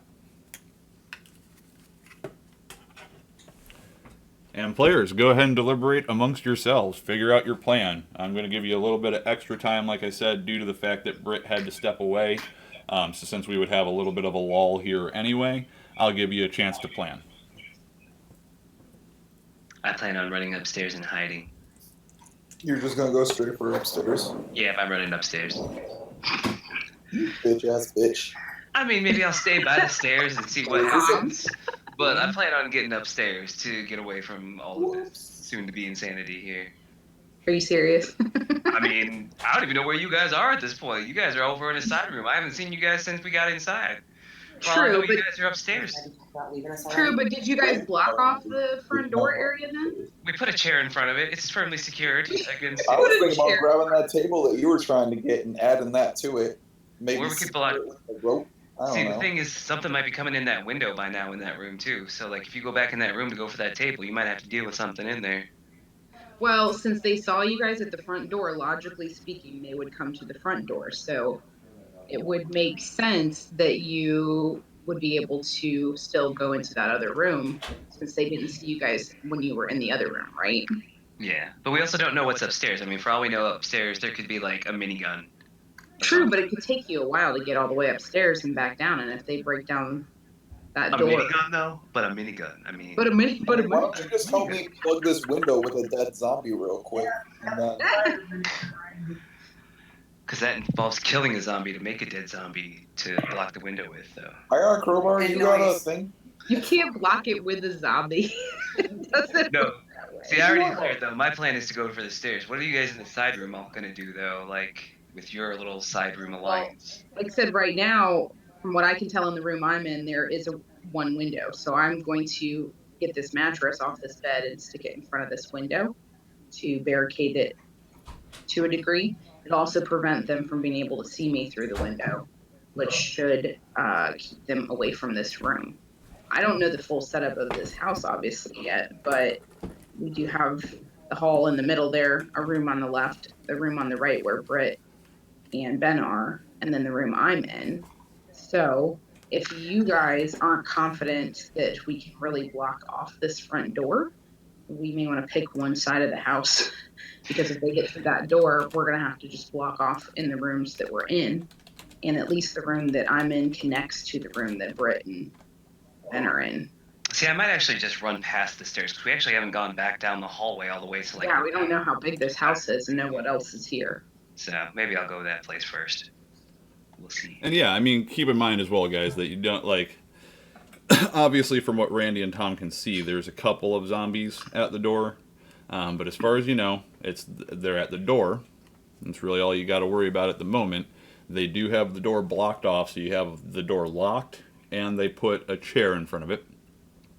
That should buy you a little bit of time if you want to try to figure things out a little bit more, and also try to possibly barricade off some more of these windows or anything like that.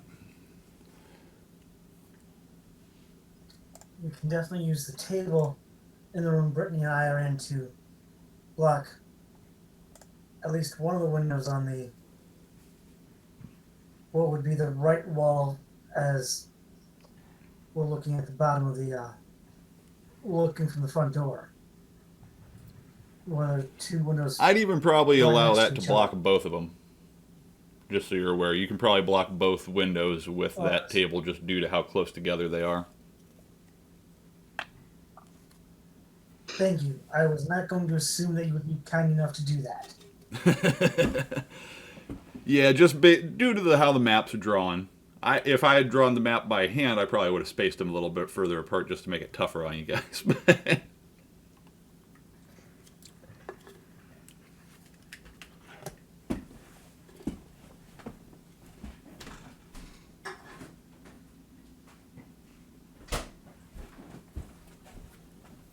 is this in the lower left All right, so have you corner? guys had Looks like it might have we had enough Or a time to sink. plan? I mean, I have a plan. I don't know about you guys. I think I know what I'm doing. So. All right, I want to get.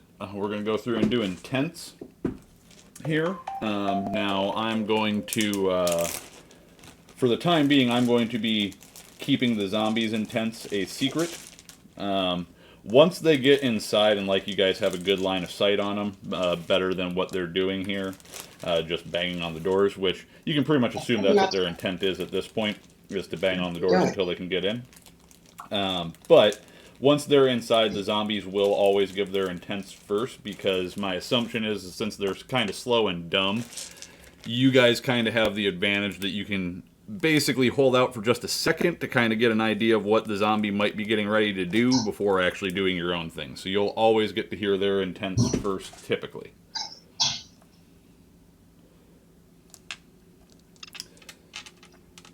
So start with Randy. Intent. I intend to run 30 feet this way, like right there. Hauling it into the house. Yeah. And in a position to probably head down the hallway as opposed to going upstairs. See, I might go down the hallway. I might want to check what's over this way because we haven't really gone to that part of the house yet. But yeah, I'm moving into the house and away from the zombies at the door. And you are the only one with a flashlight, so you can actually see the furthest. Like most people, the light radius that you have there, Randy, you're seeing about, as I said, 20 feet. Everybody else can see about 3 feet when they're in the darkness. Okay, because yeah, I can see down the hallway quite a bit there. So. Well, and that's the sunlight. Yeah, the sunlight will definitely help as you guys open up the various rooms. Yeah. All right, so you're hauling into the hallway. Tom, based on where character tokens are, you're next in line. So what is your intent? I don't know. I guess I have to intend to keep Randy's ass alive, so... No, you don't. I mean, I'm running inside away from the zombies, so I mean... He's running away. Yeah, I mean, you can do what you gotta do. And Randy, you're going to have one speed die. Table on top of the chair, or putting the table in front of the windows in there. Okay, so you may want to run over into the other room and start trying to move that table around again? I suppose so. Unless there... Well, I didn't even investigate the whole room fully, so there might even be more stuff that I want to check out. That is also possible. You guys really only did see the one half of the room. I mean, the room lit up a lot more once you pulled the curtain, so you were able to see a bit further into it, but... I'm thinking like... here? I think I'll start making my way back and try and do some more fortifications. Are you just going at normal speed, or are you, like Randy, are you starting to move with earnest at this point? Well, yeah, I guess I would pick up the pace, so that's what, twice my height? Or 4 Depends upon how fast you want to go. I'm not going to all-out sprint it, but... Okay, so you would do 4 times your height. 4. That's like 24 feet, so... I'll let that slide. There. Okay, so you're trying to get over to there. And you are also going to do just 1 speed die, Tom. The trick with you, Randy, since you're doing an all-out sprint, and don't move yourself yet, Tom. We'll wait on that, because the speed is going to matter now. So you can't make a skill check, other than a couple. There are a couple that you could attempt to make, Randy. You could try a jump, is allowed, and I believe we could, if there was anything impeding your balance, we could do a balance check, but there's not much you can actually do at a full speed sprint. Tom could theoretically still try to do skill checks, since he's going a little bit slower than you. So you're both just 1 speed die. The difference between you two is that Tom could make a skill check if he chooses to. You, however, cannot, Randy. Does the speed die explode? Do I pre-roll on a 6? No. So the way that speed dies will explode, and I know there is sometimes confusion on that on the player side as well, so this is a good question to bring up. You will only have the speed die explode if there is something negative going on. So like if your character is panicked or anything like that, that it means they're more prone to stalling and messing up and things like that, so then the speed die would explode. In this instance, if you roll the special number or the special face, or a 6 if you guys are going to utilize just plain D6s, it will count as a 6.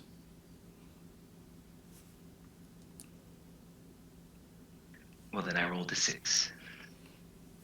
All right. Let me bring up the turn order here, actually.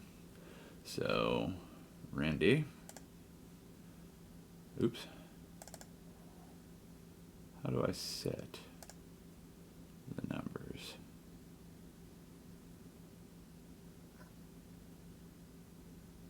Looks like I was able to set my number. What did you do for that? Oh, I just click on the Click on number. Okay. Number. Got to hit Yeah. that specifically. And let me make sure that this is going to do descending numerically. Perfect. Or, actually, no, I want that ascending numerically. Yep. All right, so Tom, you're also 1 speed die. What's your result here? He got a 5. 5? Ah, he did an actual roll over there. All right.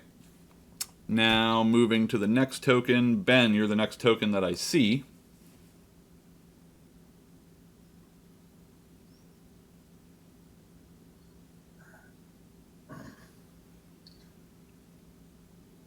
So what do you intend to do here?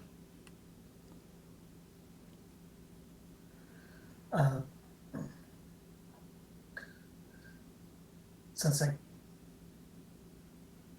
Don't get tend to go to eliminated. the table and block the windows. Okay.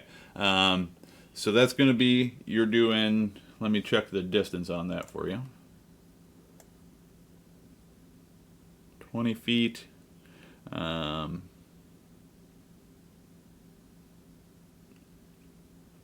I'll give you benefit of the doubt. I'll let you move that at normal pace without having to go up to the next speed level, even though you probably should actually be moving at the next speed level to get there in 1 turn. And that means you're going to do a lift pull along with it. So what you need is 3 D6. You can go ahead and roll those now because that'll be your speed for this.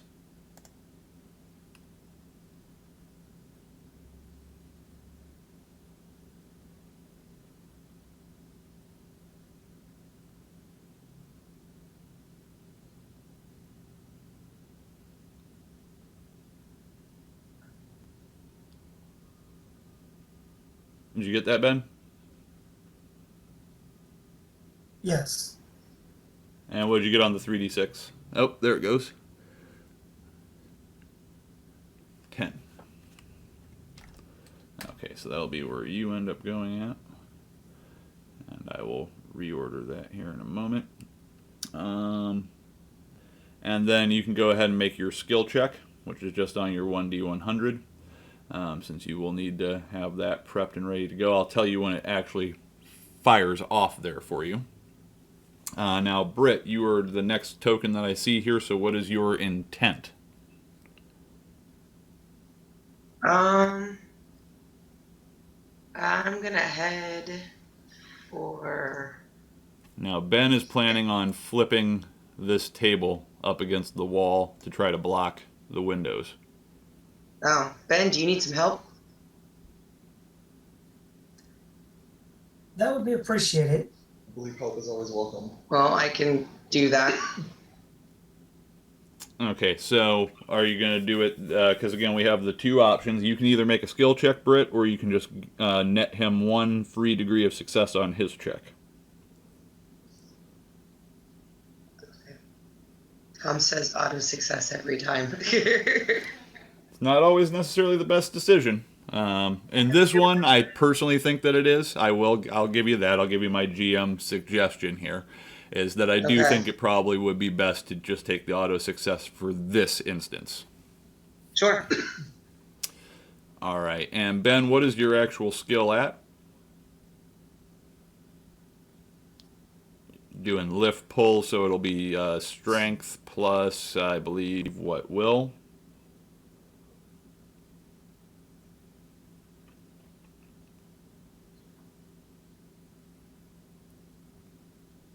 Just the will bonus, right?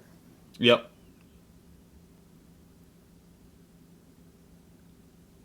Skills 28. Roll All right, so we was- got degree of failure there, so you're coming out dead even, actually, with Britt's degree of success, which will allow you guys to get that taken care of this turn. Britt, I'm not actually even going to make you do a speed check on yours, just because you're basically by the table already, so all you're doing is just lending assistance to Ben once his thing triggers. Right on. Sam, you'd be the next person in the list here. Cool. So I'm taking this mattress and flipping it over on this window and stuff. All right. Let me scroll up here and see what you're... okay, which mattress are you taking? Just draw with the little arrow deal on top of the mattress you're grabbing. I'm assuming it's this one? I was like, I can't see very well, but okay. This thing right here. Yep, perfect. That's what I thought. Okay. Boop. And boop. Alright. So I'm going to actually do something real quick here. We're going to do a draw. I'm going to place a line there to denote that's the chair you guys threw as things go into place. Alright, so Sam, you're going to need a lift pull. There is some movement involved here, which you can do at normal speed. So you've got 3 speed dice, so why don't you give me that first so I can find out where you fall on the speed tracker. 3d6. 14. Alright. And let me find out where our zombies are going to fall.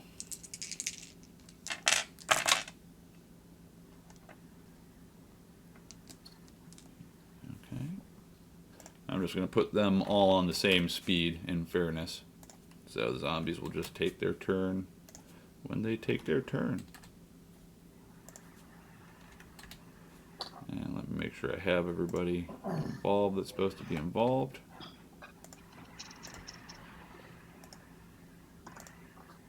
And turn. And turn. Are you already on it? Nope. It doesn't seem to be ordering them at all, at least for me. I have to redo the order once everything's Once set they're all in. set. Okay. So once they're all set, I have a setting that I can hit that will then shuffle them to where they're supposed to be. So zombies. There. And... oh, I did that the wrong order. But there. Alright, so the first person that gets to tack off their stuff. Britt, again, you're kind of sitting in technically a limbo phase right now because you're just helping Ben. And you're already where you need to be, so you don't have to worry about you quite yet. Okay. Tom, you are the first one that gets to complete what you were attempting to do. So your stuff triggers here. Excellent. Go ahead and make your movement.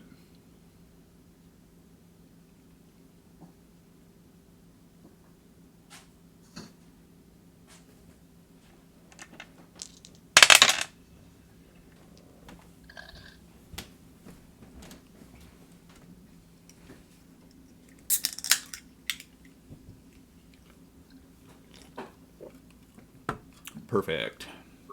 Is that it? Okay. Yep. Let me drop you back down to 0. Randy, you are next to complete your stuff, so you can go ahead and make your movement, since that was really all that was going on there.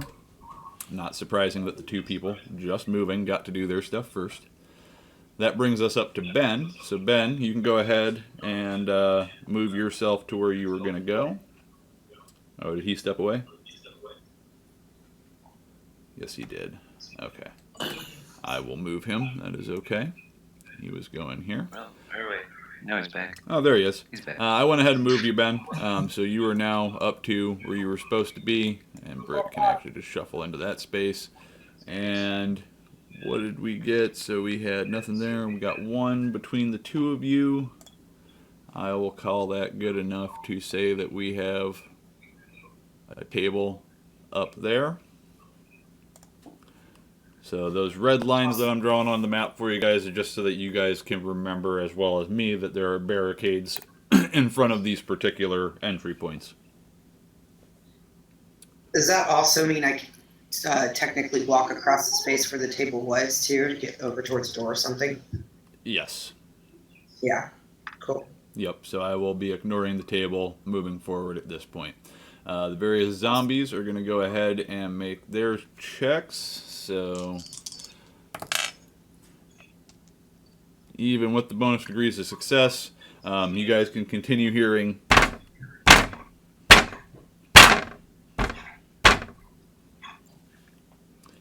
However, it doesn't sound like they're quite getting through yet, so you're still just hearing the rattling. I would like for... Now, this is going to be a save throw, and theoretically this would place you further in the turn order. But the way I like to do save throws is to just have them, like, especially spot listen, I just have them happen as things are going on. So I want Tom to make a spot listen, and I want Ben and Britt to make a spot listen.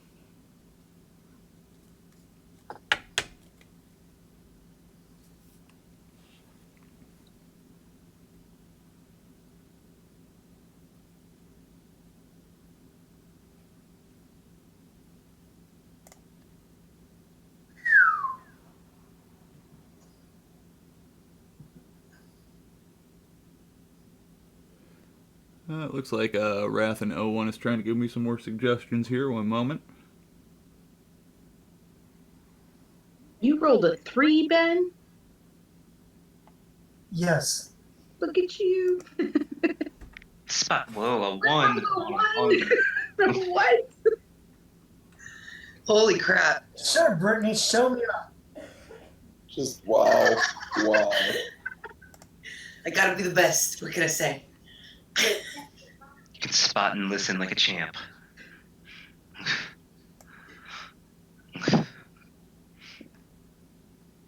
Love it.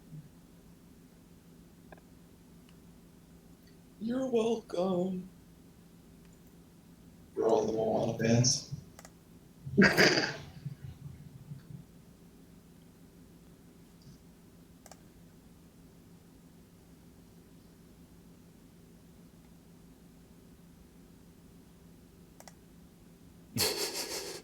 Tom vaping away. We get All it. right, Okay. so that should make me able to see some things a little better here, hopefully. What did we get on the... let me clear that real quick. So, Britt, nice. Tom, Ben, nice. So, Britt, since you can hear so very well, how many zombies exactly do you hear? Okay, so first and foremost, let me start with, so Tom, you just, like I said, there's generally going on. Yeah, there's zombies, I hear it. Now, Ben and Britt specifically, while you do hear general banging and stuff like that going on, down here, down towards the bottom of the map, do you both see that, Britt and Ben? Yes. That window.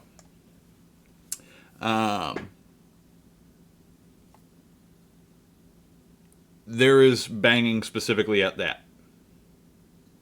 Oh, goody. Right along the glass. It doesn't seem to be hitting too hard.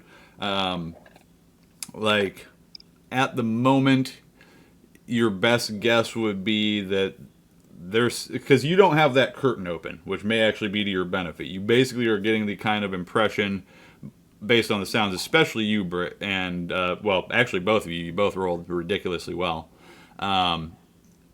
It's a very light tapping, almost as though the zombie has walked up to the building and is just kind of repeatedly walking its face back into the window. So not necessarily an earnest attempt to get in, but there's definitely something there.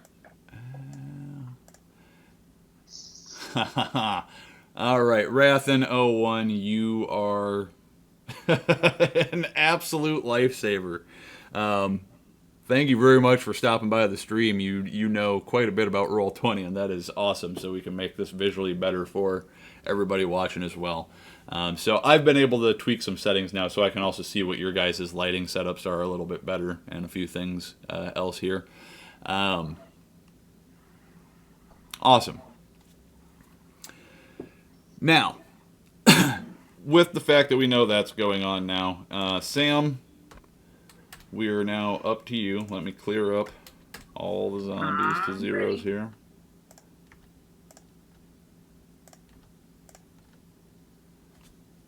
Plow. All right, so yeah, we are up to you. And did you roll previously on here? Nope, not yet. Okay, go ahead and make your check. Woo, 26. I'm pretty sure that was a success. Hold on. My sheet. I'm doing lift pull to move that mattress. Mm-hmm. 31, so yes, 1 degree of success. Awesome.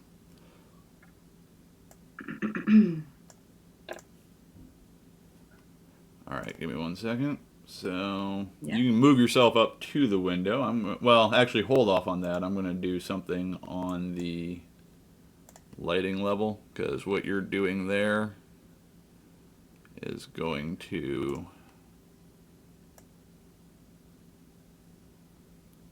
cause the curtain to get sealed up, since you weren't pulling it open. So that'll block off that light source coming into the room. Now that I know there's zombies outside, I don't really think attracting them to the room I'm in is probably a good idea. So I'm gonna. And you said that was a success for your skill check? It sure was. 1 degree of success. Perfection. So there is now a barricade in front of that, even though it's probably a little hard to see because there's not much light in that room. I have drawn a little barricade deal in front of it. I am aware of where it is, so. There's less light in there now, but that's fine. So. Well, okay, yeah, it's cool. because I closed the curtain on you. Yeah. All right, and just in case you didn't catch it on chat, I'll put that in that chat over there. All right, so that actually gets us through the first round. None of the zombies have successfully made a breach check yet. However, actually, I should have had Sam give me a spot lesson as well. Sam, give me a spot lesson. Yeah, sure. I failed. Okay. So you're making enough noise in your room that you don't really catch on to anything special up there. Yeah, I was like, I heard them before, so that's why I know to go ahead and get stuff barricaded. So I'm not hearing anything now. Yeah, that'll just, okay, that's fine. For those on the stream, you're getting a sneak peek at the second floor real quick. Back down to the first floor here. Okay, so we'll need to do new intent phases. Now, again, until the zombies can get into the house, you can all just safely assume that unless more show up, the whole intent is that they are just going to keep whacking away at windows and doors and trying to get themselves in.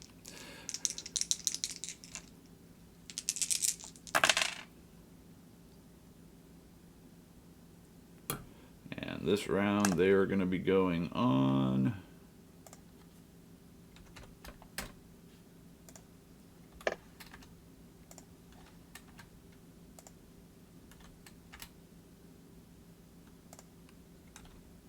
Oop.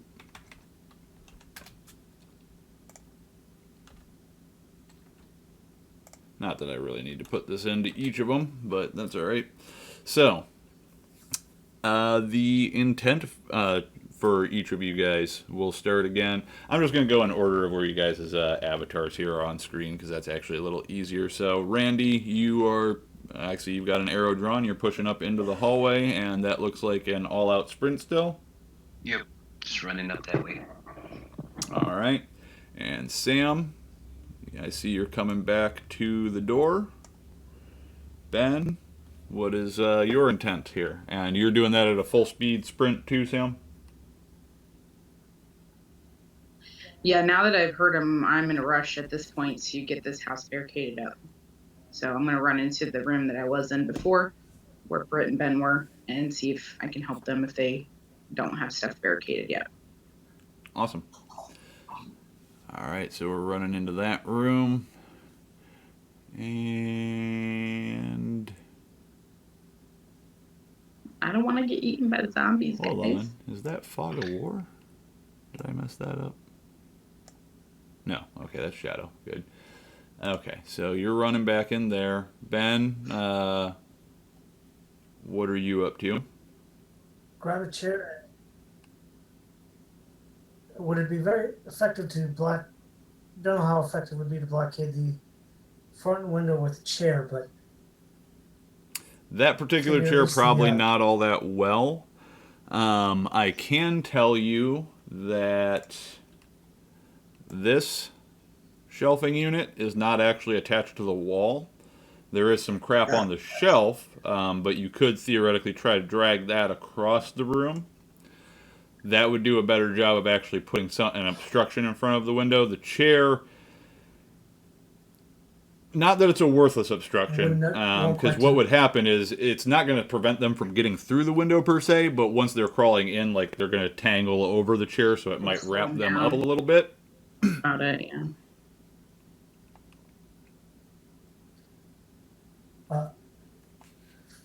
Brittany, how did you feel about grabbing that shelving unit and helping me get it to the front window?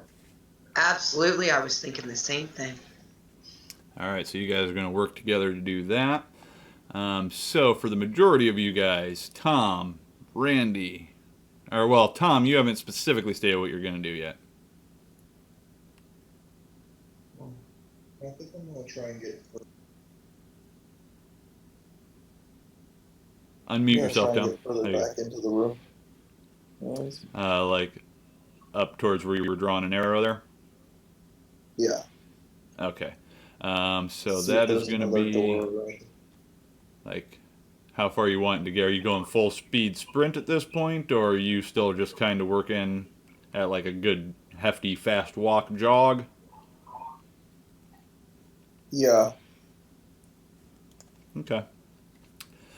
So Randy, again, full speed sprint. You're just one speed die. Tom, you're also one speed die.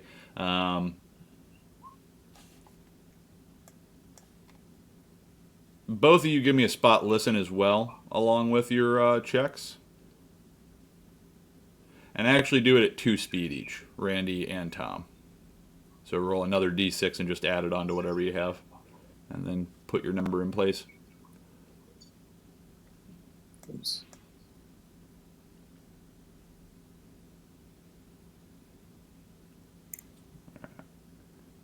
I got you, Tom. Alright, your speed is in place, so I know when you happen, I know when Randy happens. Ben and Britt, you are doing a lift pull, and you've got a good distance to cover. So you're going both to the thing and then trying to drag it back here. You're only going to be able to do this at normal speed, so you're not going to get the entire way, but you can give me 4 speed dice and your lift pull checks.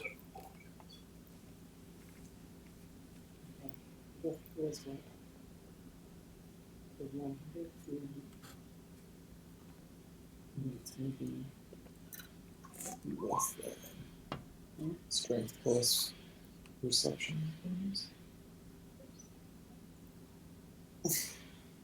Let's see it.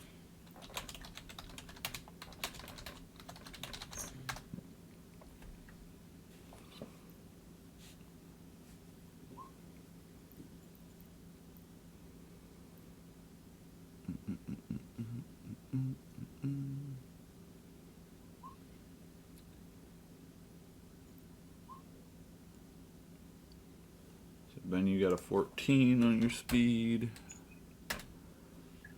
Britt. Nice. Britt's moving quickly. Sam, did you already roll a speed check in here? No, do I just need to roll? I don't know what I need to roll. Oh yeah, first. you're just running back into the room, so you're just one speed die. Okay.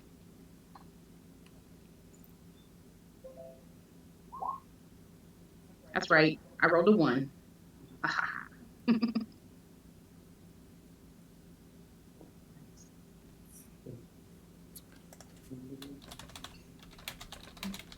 many 10s over you? Yeah. 34 and 2. All right, and Sam, you wow. 2. Well done, Sam. Okay. Thank you. And Rathan, you are a trove of Roll20 information. You, dude, are awesome. So, thank you for that.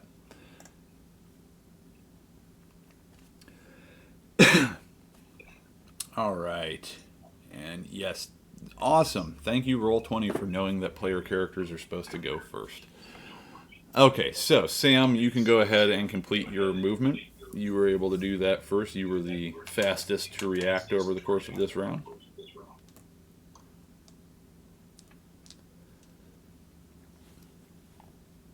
All right.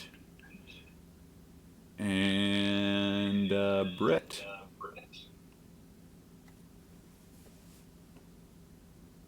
So You I was guys just one were... here. Oh, yeah, you were working with Ben. Okay, so how many degrees of success did you get? I failed. How many degrees of failure did you get? Oh my. 1. 1? Okay. We'll find out the full effects when we get to Ben here. Randy, go ahead and make your movement.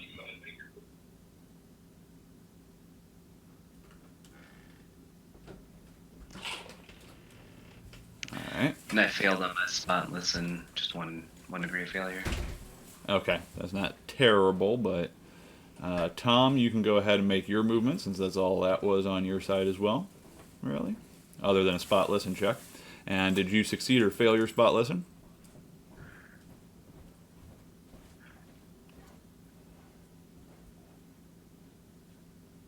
Looks like you rolled a 36 with your skill.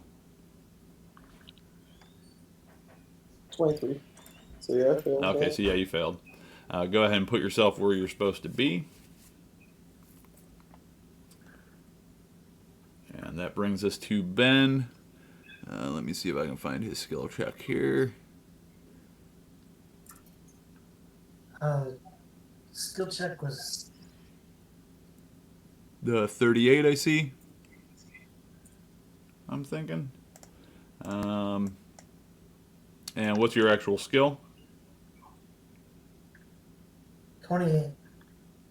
Okay, so you guys both failed, so that means you're not going to get very far this round. So, I will go ahead and place you guys where I feel you'll be at. So, you have started dragging that shelving unit, and you're both roughly here. You got a good chunk of the room still to drag it across. But Sam, obviously, you can see that they're working on hefting the shelving unit across the room. It looks like they're trying to get it down to the window across the room. That takes care of Ben, so we've got the zombies. Failing miserably on their breach checks for that group. Dude at the window.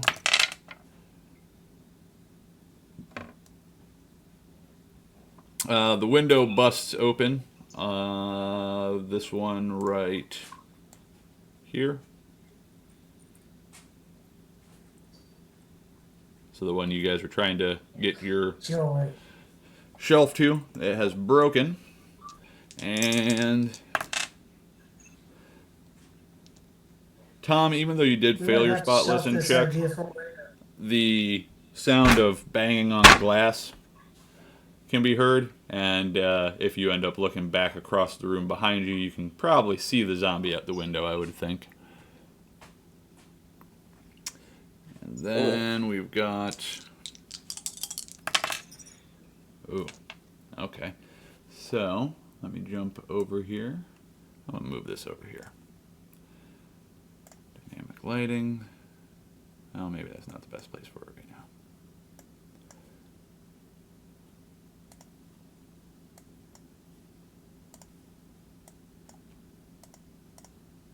Come on. Cow. And back to there.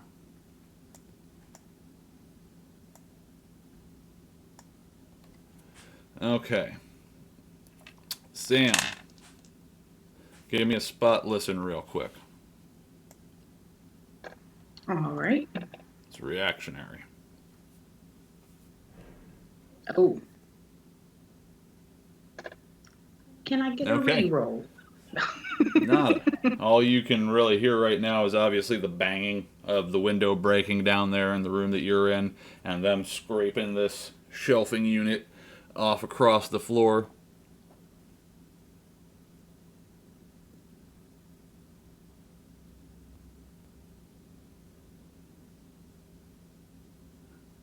Oh, Rathan, that is...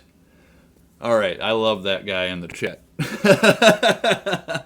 Buddy, that is... I've been trying to figure out how exactly I do that, and I've done it accidentally a couple times. So if you guys want to know, to make that little ping circle that I'm doing, to try to help notify, yeah, you just hold the left button down. That way you can easily indicate things that you're trying to point at. Thank you, buddy. I appreciate that. So, Sam, you failed. Don't just keep doing it. You failed at your spot listen check, correct? Yeah. Okay. I kind of bombed that. Now, Randy, Apparently, I was running into the room so quickly, I couldn't hear anything. I don't know. you were... I should probably let you know this, because you'd be able to tell. There is a door right there.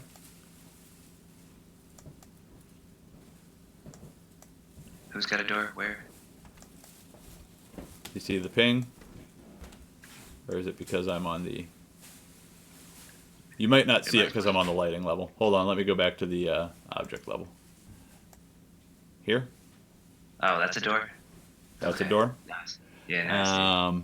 And from where you were, I don't think you could see anything further ahead actually yet. But that is a this door like- since the...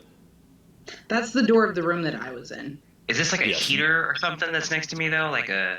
Yes, heating thing or- this deal is a wall heater deal. Okay. A few of the curtains have heaters under them as well. This one over here, another one right in there. So some of them have them under it, some of them do not have one depicted, but yeah.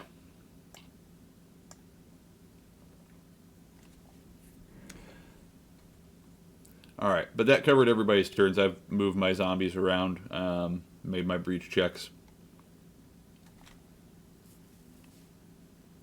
So, new intents. Randy, what do we got going on here? I want to go back over this direction, like possibly to here. Here or Okay. here, around here. So not quite a full-out sprint, but... Yeah, I was going to say, you should be able to do that with normal movement speed, shouldn't you? Yeah, just about. Basically. Cool. Alright, well that's all well and good. Do that. And I am taking our buddy's information to heart here. I should be able to apparently start revealing these rooms ahead of time without you guys being able to see them due to the whole way the wall system works. So I'm just going to pre-prep that so that I don't have to remember to reveal areas to you as you walk into them. And then forget, and then you guys are like, hey, I can't see anything in here, so like, what's supposed to be in this room? So let me just get that caught up real quick. Rup, rup, rup. I'm actually taking care of the second floor too, just in case anybody ever goes upstairs. Alright, that should be all revealed. If anything's I might missing. get upstairs someday. I was gonna say, I'm sure Randy's gonna run up there as soon as the ship. I mean, it's a good place to hide, isn't it? I mean, if you pile up a bunch of stuff on, like, at the staircase, and if you have enough food to last for the zombies to get bored, that might be a way to win House on the Hill. Well, maybe there's no zombies on this level of the house, but there are. Okay. Just saying. Well, that's also possible. Zombies don't know how to go upstairs very much. Zombies don't know stairs. Zombies don't know no stairs. They're really motivated. They gotta be They don't motivated. open doors. They don't understand. I mean, really, come on. You're giving the zombies a little too much credit here.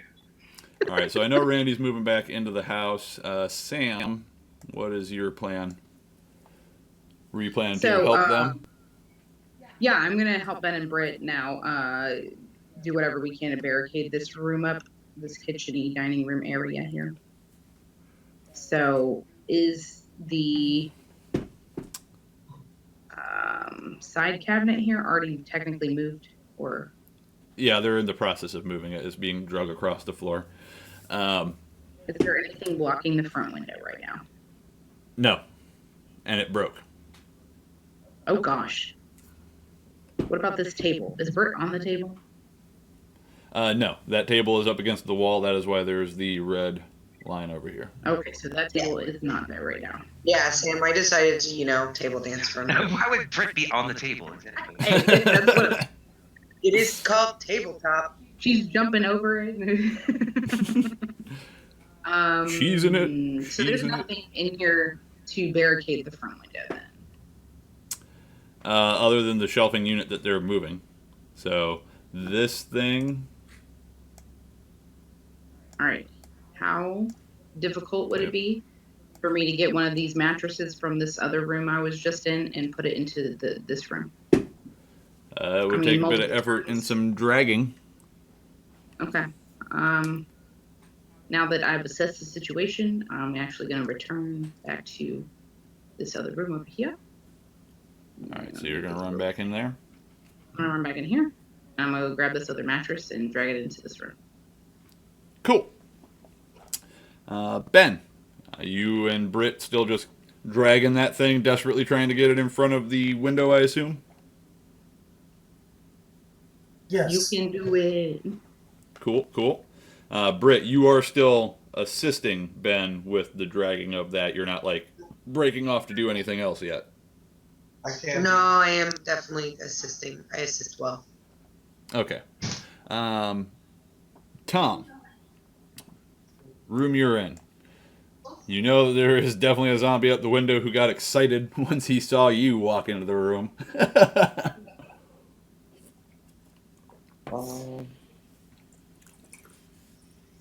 So do I? Well, it's too far away to run back to now.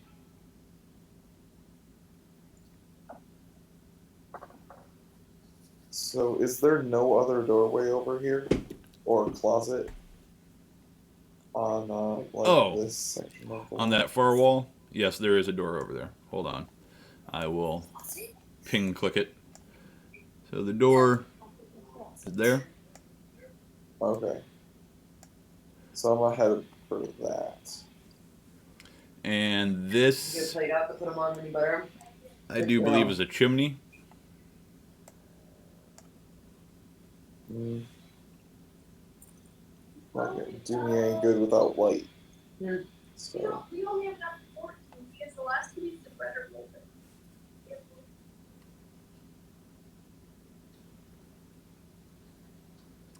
So you're just heading up that way, Tom, to the door. Is the door too far for you to actually get to this round? Yeah, probably. Okay. So you're just trying to get to the door then. That will work. All right, so most people, it sounds like, are actually just moving again here. Britt, I'm not actually going to have you make a roll this round, unless you want to. You can do a lift pull and see if you can gain multiple successes, or you can just give a free degree of success to Ben. No, we'll go with a free degree for now. Okay. Success. So Ben, you will go ahead and make your skill check, and you will also go ahead and roll 4 speed dice to determine when you and Britt actually get to move over the course of this one. Wow, 16.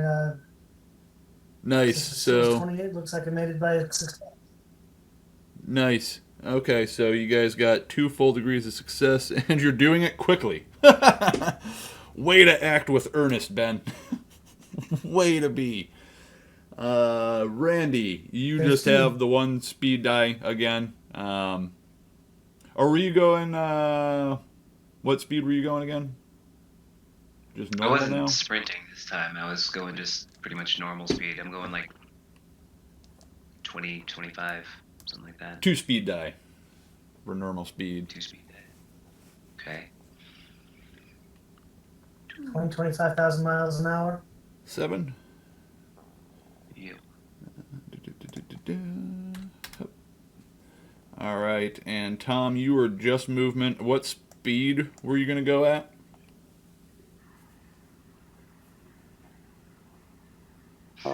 I'm gonna run for it at this point. Run, enough. Forrest, run. Oh no. I rolled a 1 again. I think this program likes me. Yeah, the roller seems to like Sam quite a bit. Woo, woo. It says. Oh. Once again, Buddy with the Rathin with the suggestions. So he said advanced. Nice. Okay. Look at how I can make you guys actually face the proper direction.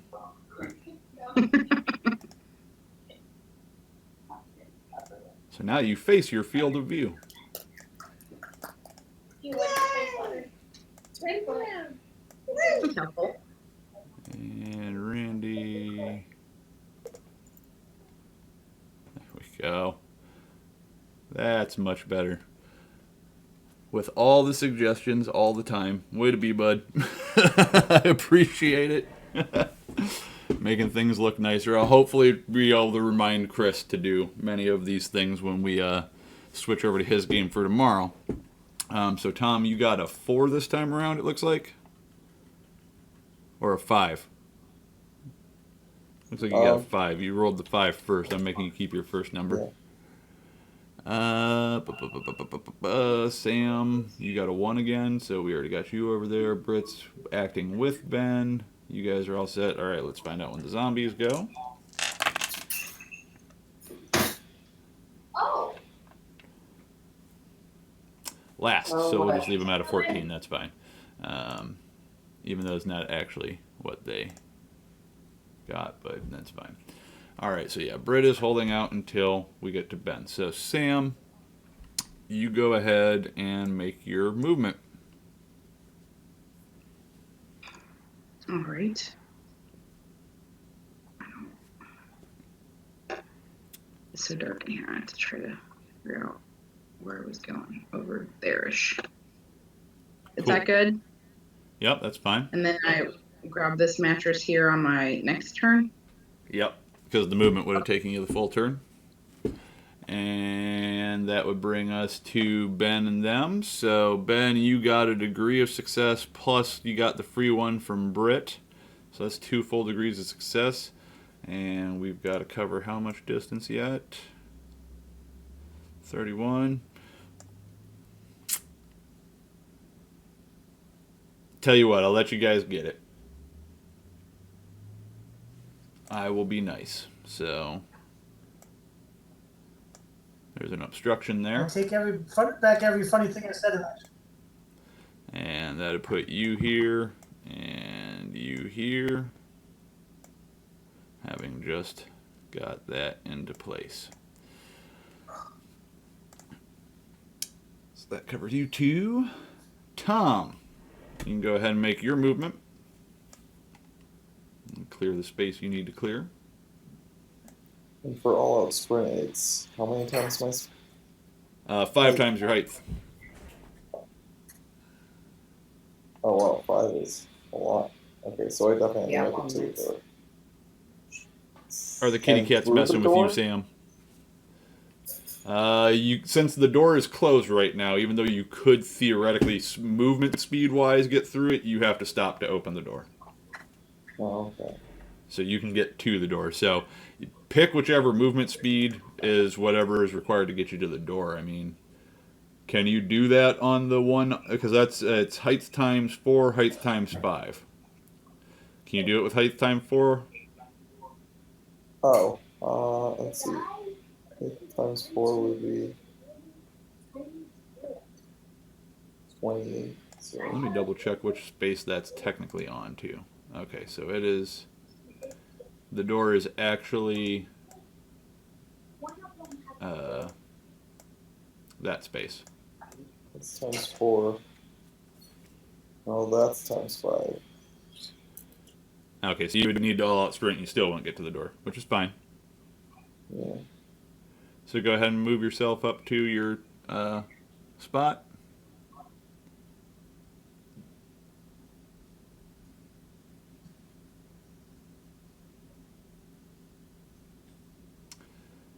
All right. And that would bring us to Randy next. So you can go ahead and make your movement. And I will point out any other doors you happen to see since the thing is not the greatest at it. All right, so you can see a door here and Okay. here. Okay. So there are two doors further down that hallway. All right, and where is this guy? Gotcha. So they're at the door. They get to go first. That door, you guys got lucky by putting 2 levels of barricade on that door. Otherwise, they'd already be in. I told you, man, that chair. Chair's gonna protect us. It's gonna keep us safe. Now, the thing that you guys won't like.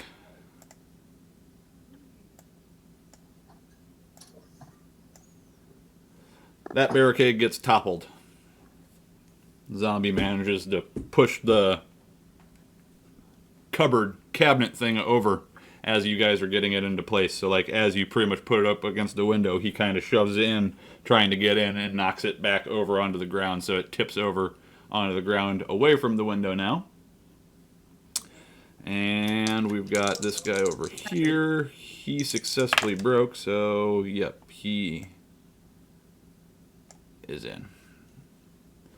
And then we've got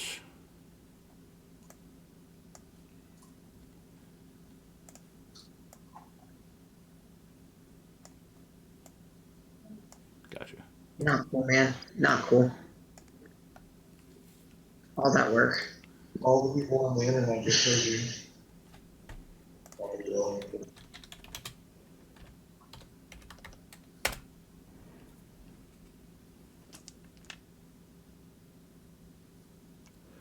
All right, Sam. As you were walking back into the room to get the mattress, a zombie comes stammering out of a doorway, the door that was in the back. It had busted that open. Oh no! And it comes over to you and tries to kind of get a hold of you here in a grapple. And Zombie where?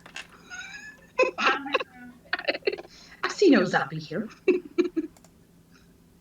Guess this room is too damn dark. Thank you for blocking that window.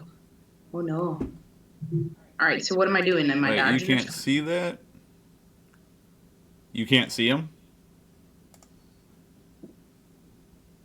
Oh, I guess that might be him. He blends in with the floor. Oh. Gotcha. Yeah, that's a zombie in front of you.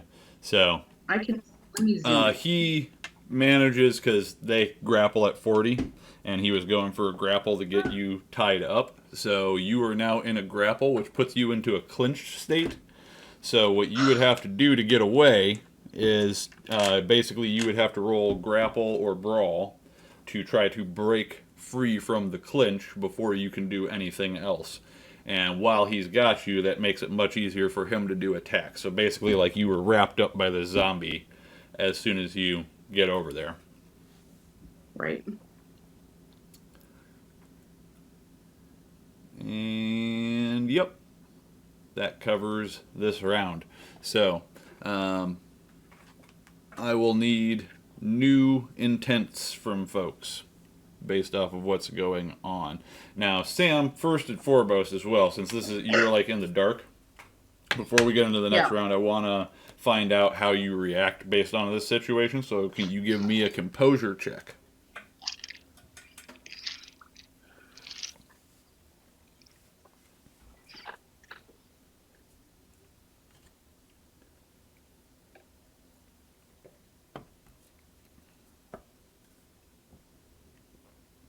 I am quite composed. So you manage not to scream or freak out as the zombie gets a hold of you. I will take this zombie out. I'm not concerned, apparently.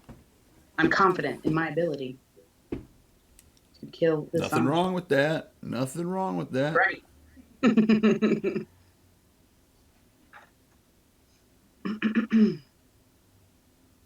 Now, am I rolling to get out of this grapple, or do I? That'll be next round. He can't damage you this round, but he did manage to get up and actually initiate the grapple. So that brings us to our new intent phases. So first and foremost, we'll start with Randy. What is your objective here, Randy?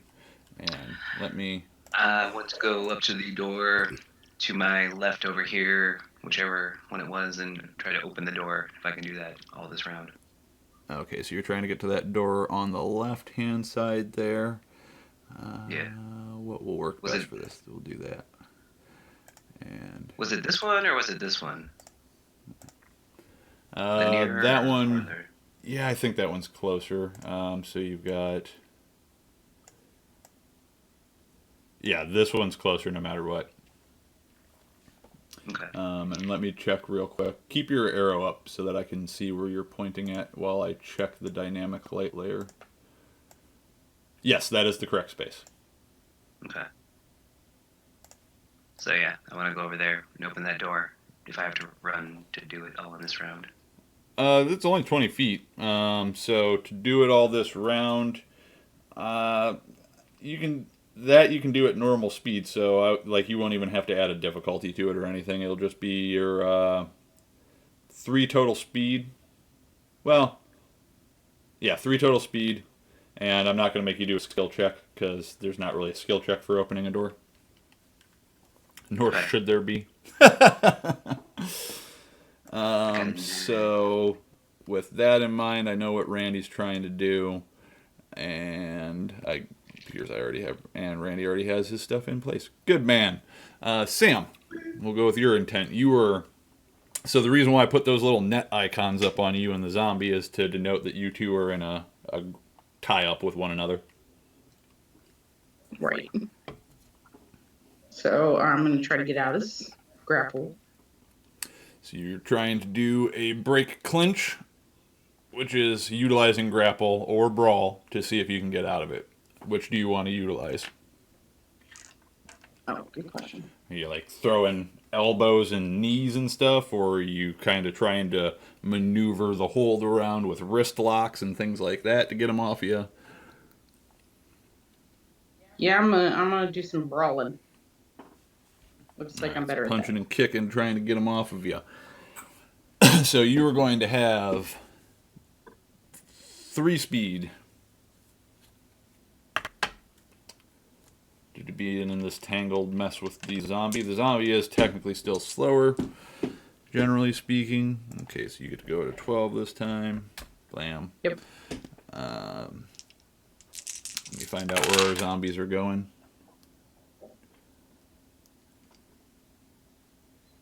Alright, so we'll just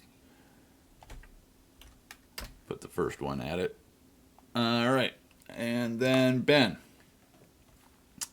Based off of what happened the last round there, you and Britt had kind of drug this thing across the room and tried to get it up against the window, and it's like just as you were getting it into place, this zombie kind of bashes himself through the window and it knocks the cabinet over and topples it onto the floor. Well, I'm gonna try picking the cabinet back up and bracing it against the window to barricade the window again. All right, trying to get it back into place. Britt, are you intending Yes. to kind of stick around with Ben here to try to get that back into place, or are you trying to move off and do something else at this point? Are you even at your spot? Yes, you are. Okay. Yeah, I'm thinking I'm backing away from the window, dude. Okay, so you're trying to get away from the window while he's trying to get that in. Are Yep. you just moving away from the window? Is that all, or are you doing anything else this round? I'm gonna make sure my gun's out and ready to go. All right, getting the gun out. And Tom. Give him just a second, babe.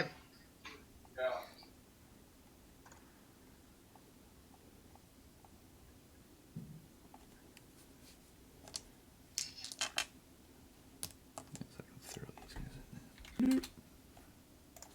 Badoop. Badoop. Badoop. Badoop. Badoop. Ah.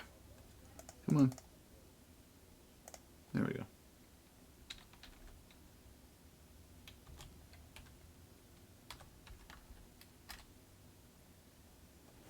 Oh no. I lost everybody's webcams.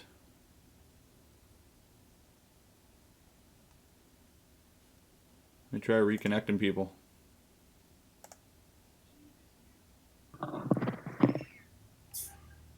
Somebody killed the GM. Alex. Can you hear me again? Yes. Okay. I don't know what happened there. My Roll20 fault. just looked like it freaked out. All your guys' webcams kind of went out. I just reconnected the chat and it looks like everything's working fine again. So, and our stream didn't die. So, yeah, I apologize to everybody that was watching on the stream. Apparently there was a Roll20 technical difficulty, but we should have that kind of cleared up now at this point. Yay, that actually worked. And I rolled awesome. Okay. Anyway. So, Tom, I didn't catch what you were intending to do before everything cut out. Oh, okay. So I am intending to finish going through the door. Okay, so getting up to the door, popping it open. Based on how far you are from the door, you can totally do that this turn at normal speed. Yep. Yeah. Okay, so 2 speed dice is all you got to worry about. I was going to ask if I could,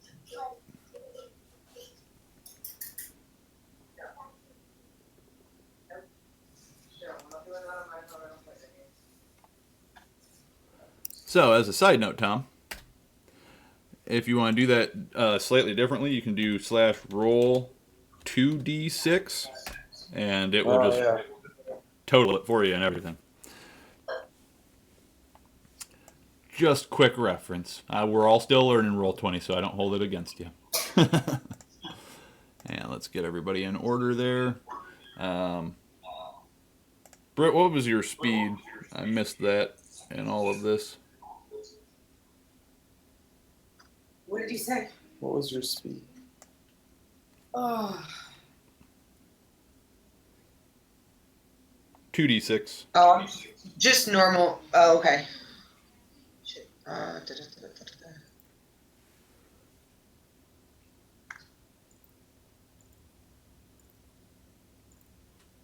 Cool.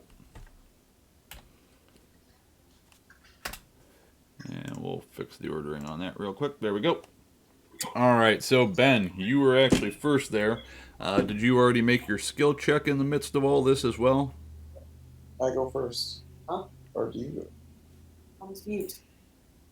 Ben goes first. Ben has a 2 for his Oh, speed. no, I'm sorry. I was having a side conversation. That was my bad. Ah, gotcha. Okay, so Ben, I don't see your skill check in the chat. So if you want to go ahead and make your skill check, there we go. And I'm guessing that is over your left pull. Now, in fairness, do you want to, like, you guys should try to remember you have your Gestalt points. So you don't just have to keep failing rolls all day. I'll burn a couple Gestalt points here to reroll. All right, so the way Gestalt works is, oh no, I'm losing people again. Hold on. Reconnect everybody. I know, everybody cut out again. Roll20 seems to be having some issues. I wouldn't be surprised if Roll20 servers are being beat up today, because there's probably a lot of people doing stuff for International Tabletop Day. Because our stream doesn't seem to be having issues when that goes on. Nothing else, it's just Roll20 keeps cutting out. So It's back though. Yes, I do want to use Gestalt points to. So the way Gestalt works for you, Ben, successes. is you're going to basically appeal to your personal experience. So, like, to give an example with this, you could say, like,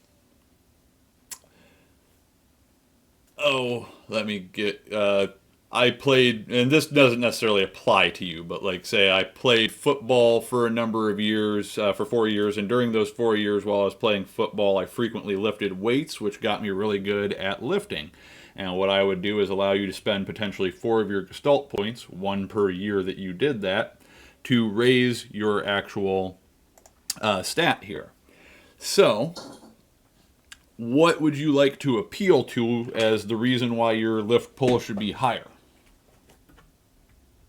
His years as a bodybuilder. Bodybuilding more than just the strong lower body. There you go.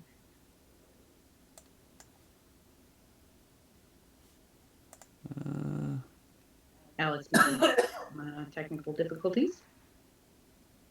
Yeah, I see that, chat. I see that we're having some stream issues here. Generally speaking now at this point. So let me see what we can do to try to correct that real quick. Please stand by for some technical stuff to occur and see if we can get you guys a better, smoother flow going, because I'm also getting a low video output on YouTube. So I'm actually going to stop the stream real quick, guys, and we will try to start it back up in just a second. I'm actually going to restart my capture software. So I'll be right back with you in just a moment.